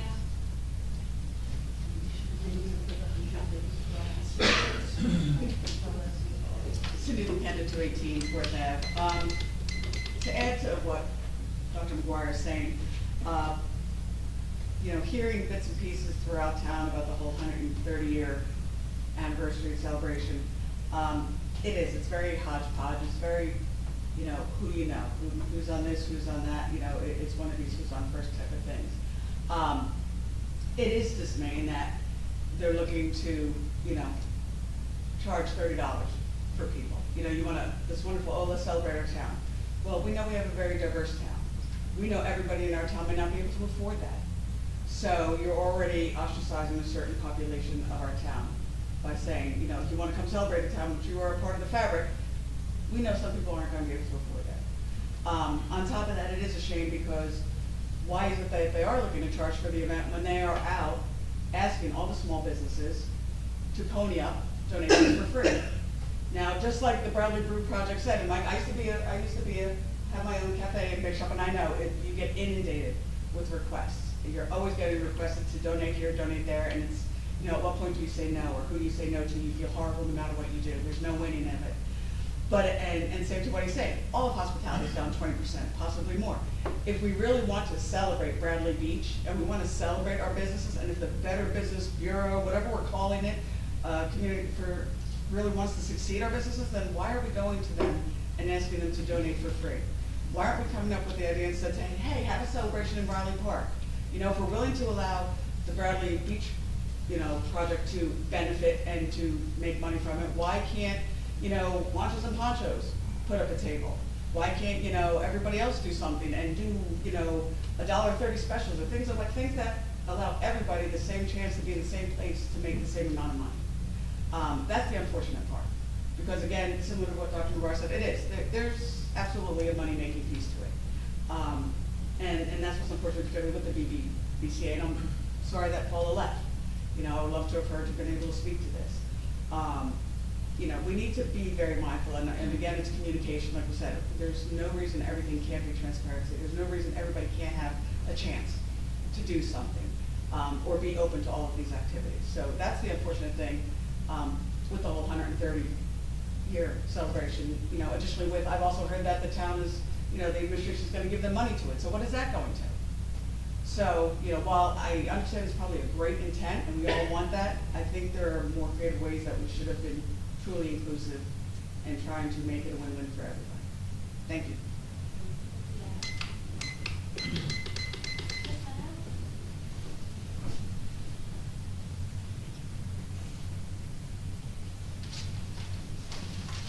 Nancy Meadow, Ocean Park Condominiums. I'm going to repeat myself, Mr. Weber. So once again, no one stated who was here that in the past or currently is being compensated. I've also asked in the past what you have to do or how it's determined who or what gets acknowledged here. So with that being said, thank you for Mr. Noble for stating that the Board of Ed or the school acknowledged Teacher Appreciation Week. How sad that this body could not do that as well. Equally sad that two long-serving gate guards passed away. And it took a private citizen to post it on Next Door Neighbor, a while for someone that they served under to apply. But as I've said, when other people have passed away, how do you determine who gets acknowledged and who does not? Regarding the bill list and better descriptions, I think they can be included and printed out. I know there have been times when, for example, they were ordering uniforms for a particular person, and that person's name was right under, let's say, the description of the vendor. So, you know, it all has to do with what you want us to know, what you want to do, and what pride somebody takes in their job. It's been said that people get back to us. I still do not know, regarding the pipe replacement and work being done on Ocean Park Avenue and the beach, did insurance cover any part of it? Did we get a grant? Did the county kick in? Did the state kick in? I know nothing. It would be nice to know if we're just splitting the whole bill because we give everything away for free. Most alarming that I mentioned at the last meeting, that we've had no reports, no nothing, no mention of Irvington House. And yet, I guess the reason is because the mayor said, well, what is Irvington House? Okay, there are 2 Bradley Beaches. That's just another example of proof. I don't understand why we're paying an event planner, because we paid for a tourism director when it was a volunteer position. I comprehended paying an event planner, but it seems to me we're paying twice for whatever events we have. I don't tend to go to them. Regarding communication, it's my understanding we have a communications department, director, or whatever is the appropriate terminology. I saw nothing about the Arbor Day and the plannings on the website. I saw nothing about a rain date, and I think there were a few little raindrops there. Is this communicating something that, I don't know, some people might think interesting? I know not everything is interesting to everyone. We got different fonts in a list. They're not in alphabetical order. They're not in chronological order. The fact that we pay someone for that quality of work is just another way that, in my opinion, you just waste away the money. I'd like to commend Fourth Avenue, who seems to have the best attendance to these meetings. I mean, seriously, like, I'm jealous. I'm the only one from my street here. And I guess that's like the teacher and me, where each class we get to compete and then we get an ice cream party. My gosh. You come live with us on Oh, thank you, adopt me. Okay. And then I will say, in the spirit of people getting back to me, Yes. several weeks ago, I had requested who currently, I knew I couldn't get a name, but the current position of the current personnel, right here and now, whose salaries are being diverted, a portion of, to the sewer and beach utility. And I would like to say that at the end of last 2 weeks ago meeting, I got that list.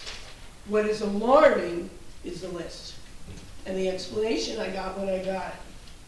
So I was told, and mind you, I'm a stickler with payroll, we didn't have this information in a list.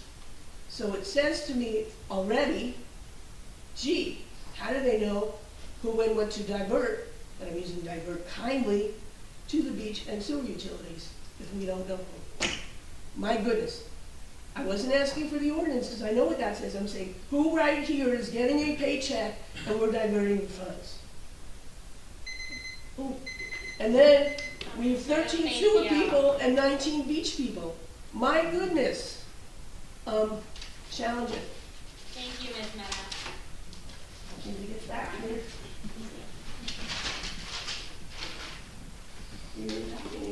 Oh, jeez, can I sit on your lap, Bonnie? Yeah.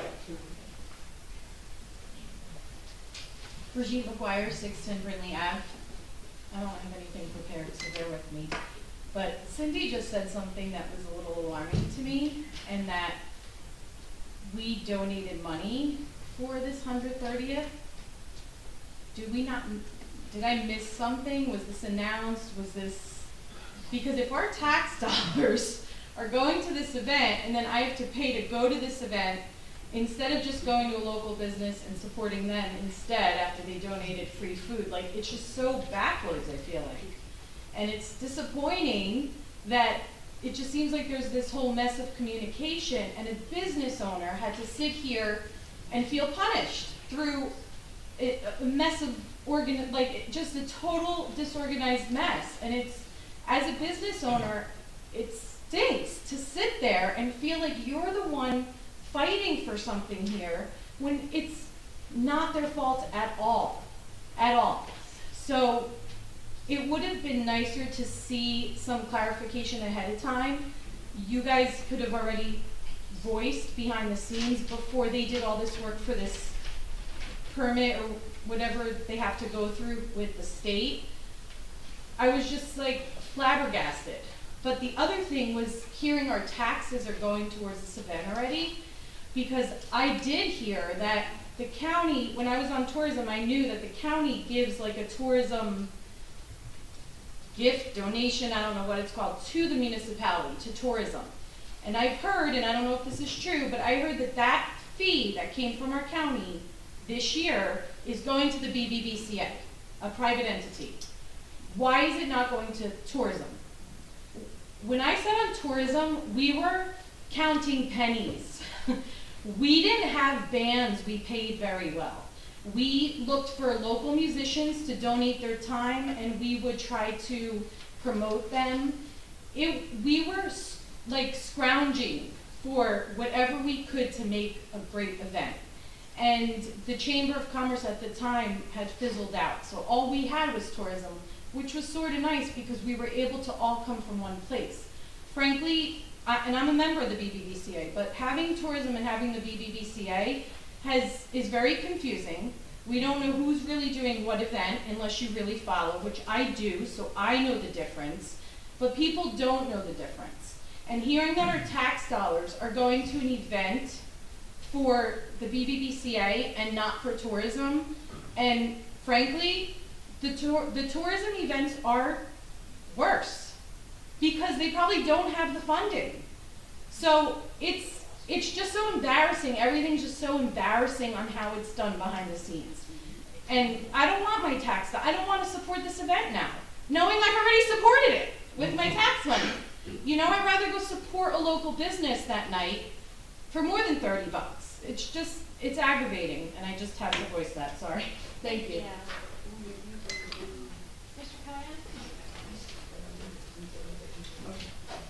Thomas J. Cohen, 612 3rd Avenue. I want to thank the council tonight, Council President, for the workshop. The workshop was great. What was awesome is that impacted residents got to come up here and speak and be heard, and the sharing of information was great. So I want to thank you for that. Councilman Warber, your comment about Main Street trees, you know, it's weird because I own a building on Main Street, but I also live as a resident. And the residents are responsible for their street trees, and I don't see why Main Street shouldn't be. I prune mine every 5 years. I'll be happy to walk you around and show you all the ones that should be pruned, and those landlords should get a memo because they are unkept. I'm proud of the ones that I maintain for my neighbor and the two that I have, because I do think they stand out. When you maintain things, they last a long time. So I don't think it's fair if the town should pay for that. So thanks for hearing me out. I don't like to be critical without having an answer. So I have an answer for Mr. Fernbach and for Mayor Fox, who is not here, okay? Tonight on the agenda, we had item 10, communications.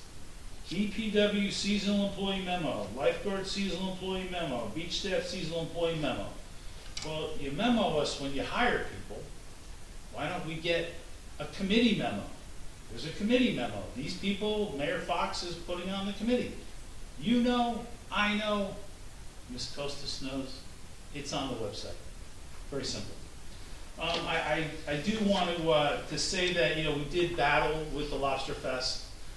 It was unfortunate. And in that situation, the Lobster Fest was granted by the council the concession for the beach. Now, later on, I'm sure Mr. Shuck can confirm for me, that Sparks Management then did the Memorial Day. And everybody knew who they were. It was read out, the council approved the resolution, Sparks Management's. Now, we don't even know who this is. We don't know who we're paying them. It is really embarrassing now. But, I feel bad about what happened with Bradley Brew Project, but I stand by I don't believe public parks are the place for alcohol events. And if we are to be New Jersey's family resort, I hope we can have a fun, festive environment without alcohol. I'd like that to be the message for the town that we are. And I appreciate all the work tonight, and thank you for running the meeting, Council. Thank you. Gentleman in the back.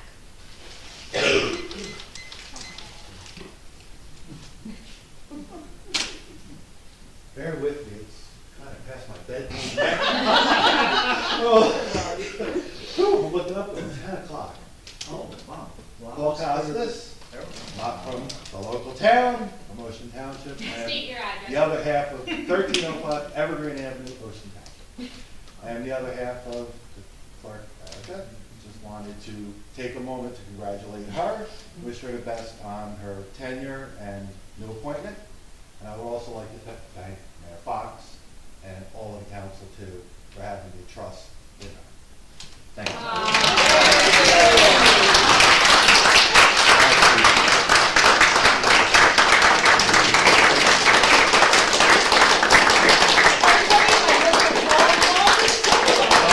The new face of the ring.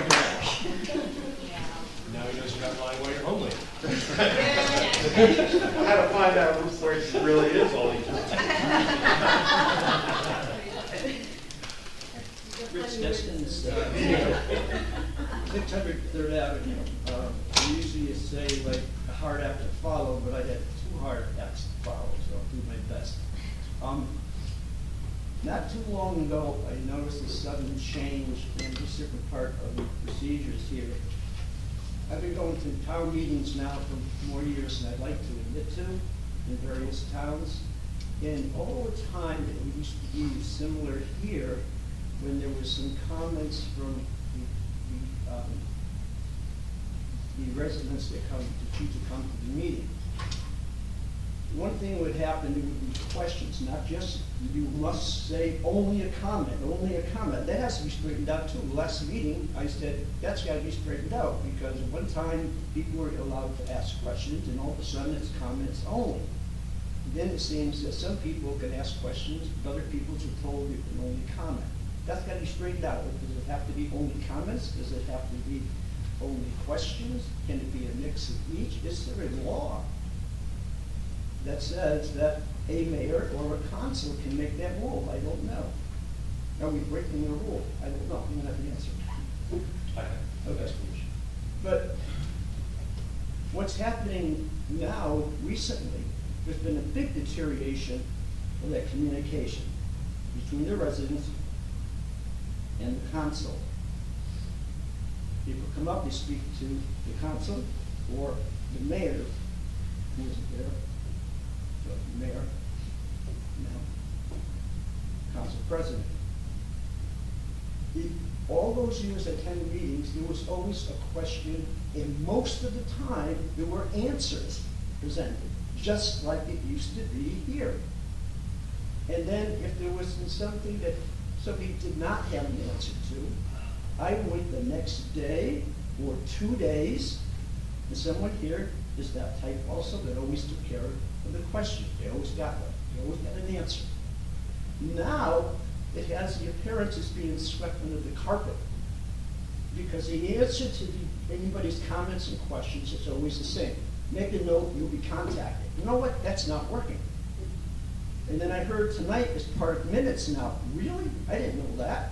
Maybe when we're told, just make a comment and we'll get a hold of you, maybe you should say, oh, read it in the minutes. It'll be in the minute. That's what your answer's going to be. I don't think that's the right way to do it.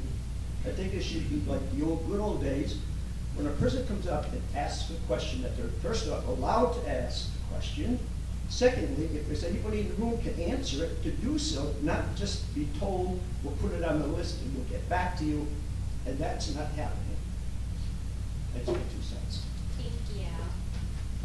Mr. Scheck? Yes, as someone on the Memorial Day Pardon me, Committee, name. William Shook, 110 Name and address. Avenue. You always forget. As someone that is on the Memorial Day Committee that picks out the veteran or the Grand Marshal, whichever way you want to take it, I just want to let the mayor and council know that Rafiq is deployed, so he was going to be our Grand Marshal. What has been chosen is Officer Johnson, who is also a veteran. He will be our Grand Marshal. Thank you. Thank you. Thank you. Any other comments inside the room? All right, Councilman Brunel, I see your hand raised. Please, you can go ahead. It's respectful. Can you guys hear me? Yes. Yes. All right. I'll direct this question to you, Meredith, as council president. The sewer replacement and associated work that's going on 3rd Avenue now is being conducted by a new contractor. Can you please explain the change of contractor, why that happened? I do not have the answer to that, but we'll make sure that Mr. Oh, wait a minute. You're the council president. Yeah, You I don't can't- have the answer to that. You can't not have an answer. Please continue on with your public comments. What's that? Please continue. Okay, so you don't have an answer. Are you really doing your job? Please continue with your public comments, sir. Okay, that's my comment. So obviously there's no answer. Apparently it cost the town $125,000. And you as the council president can't provide an answer why we had a change of contractor? Sir, do you have a different question? I'd be, you can continue on with your comments, but if it's the same question, we can Okay, so move on. you're willing to answer questions. You just said you got a different question, but you don't want to answer this question. Sir, what we're doing is taking down her questions, and Mr. Fehrenbach is getting back to residents. If you have something that you would like him to respond to in addition to your sewer replacement question. Well, you just said you have another question. So Correct. obviously you're willing to answer questions, but you don't want to answer this question. Sir, I believe you're putting words in my mouth. I'm willing to direct them to to the business administrator. Randy, if I could speak for a second. Okay. Keep in mind that Council President DeNoble is really a council member. I'm sorry. I got the president right. The Council President DeMarco, the two Ds thrown me. It is a member of the council, and to be honest with you, as another member of the council, I couldn't answer that question either. That is something that our business administrator might know the answer to. Our mayor would definitely know the answer to, but in fairness to Council President DeMarco, none of us know a lot about the day-to-day operations of the borough, unfortunately. Mr. Gubitosi? I would expect that council members would dig down into that stuff because you guys approved an increase in the cost. So Randy, let me just put our business administrator on the spot. Perhaps Greg, you know a little more about this. Mr. Gubitosi, to respond to what you had raised, the engineer who is overseeing this project, Mr. Freda, informed us that I think it's MSP is the general contractor who does sewer work. MSP has a subcontractor, Blackstone Enterprises, who does concrete work. MSP does not do concrete work. So that. They did all the concrete work last year. I'm telling you what Mr. Freda told me. I wasn't here Well, last. I'm telling you what I saw. BlackRock, I will provide a written response. were not and you can involved deal with last that. year, and now they're involved. MSP did all the concrete work last year. I watched it with my own 2 eyes. So Randy, what our business administrator just committed to is getting a formal response to you, to hopefully answer your question, and then we'll all learn from your questions, so thank you. Last year, I guess it was October, November, I got a tacit commitment from the administration that everything was going to be done by May 25th. When is the new finish date? That is the last date I've heard officially. I don't know though if they're on target to meet that deadline. Thank you for your comments.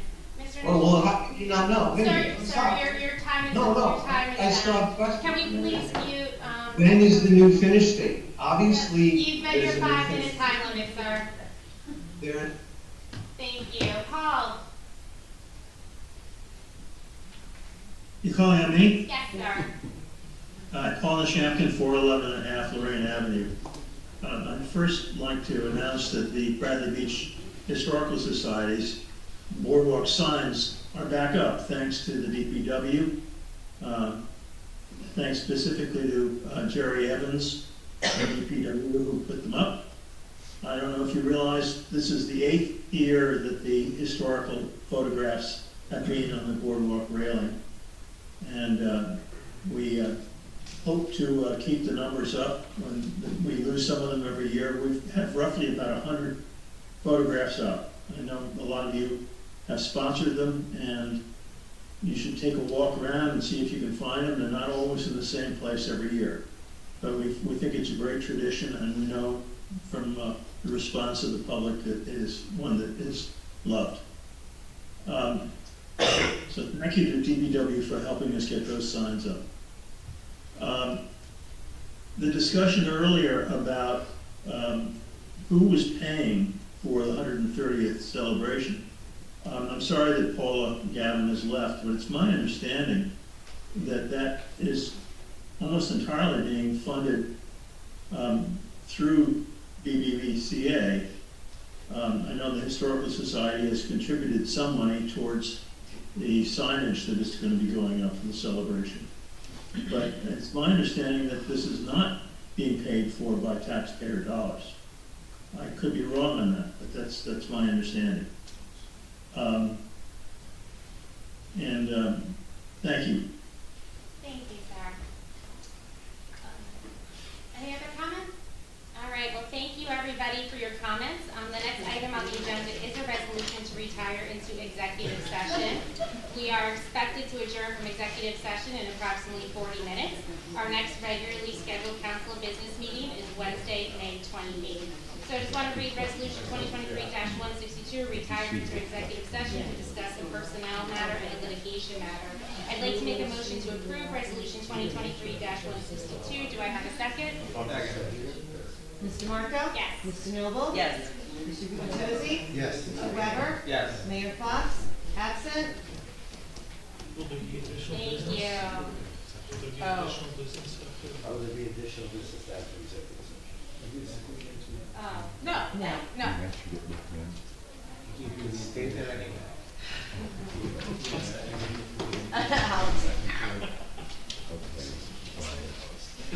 I sent you an email on this. Always good to see you. Thank you. Thanks for being here.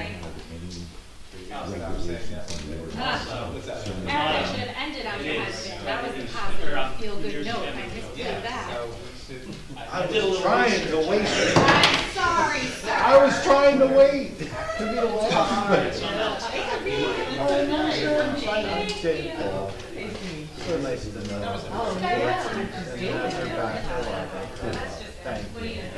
Oh, yeah. Thank you. I'm ready to restroom. Seriously, no, Just tell me if there's Nice, Irving. You have filming permits? Oh, I'm sorry. Irving, do we have filming permits here? No, I'm not sure. So nothing to control. So he's done something maybe Oh, that's- related to that.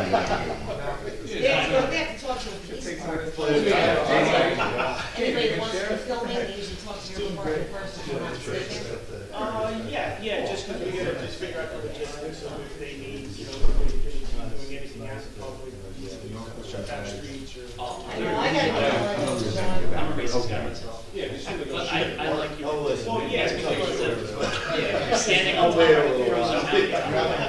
when you, you're cracking me up. There's no bag. When you're doing like, second. What did You have to get a permit to do anything. 732. Yeah, Al, can you give me Okay. a 581? This way. I'm sorry, it took you a little bit longer, but that was very nice. That was very nice. The funny thing is, it's, You gave me a long, but it's contentious as. The upshot is that there are series of conditions you have to meet. We'll provide the pickup if you satisfy the conditions of public works. Oh, how many people do you have? That's essentially what it is. Why am I wearing this? Because I've had something that was contagious. And you don't usually show for the way mine felt for 3 days. You do not. I love it. Take it easy, Alex, but, Have a good night. Yeah, those are the two that I know. You did this one. Yeah. I think You wanna take You want me to bring these home for you now? Thank you. you mean on this I'll list? see you in a couple hours. Oh, Take care, everybody. You like, you pulled down on the council there because of the dark chocolate. Oh! It's like you. You want to do I it? could go down there and eat. You want a dark chocolate? Yeah, I did. So good, And right? one was Lorraine, what do you call it, these condos, and the other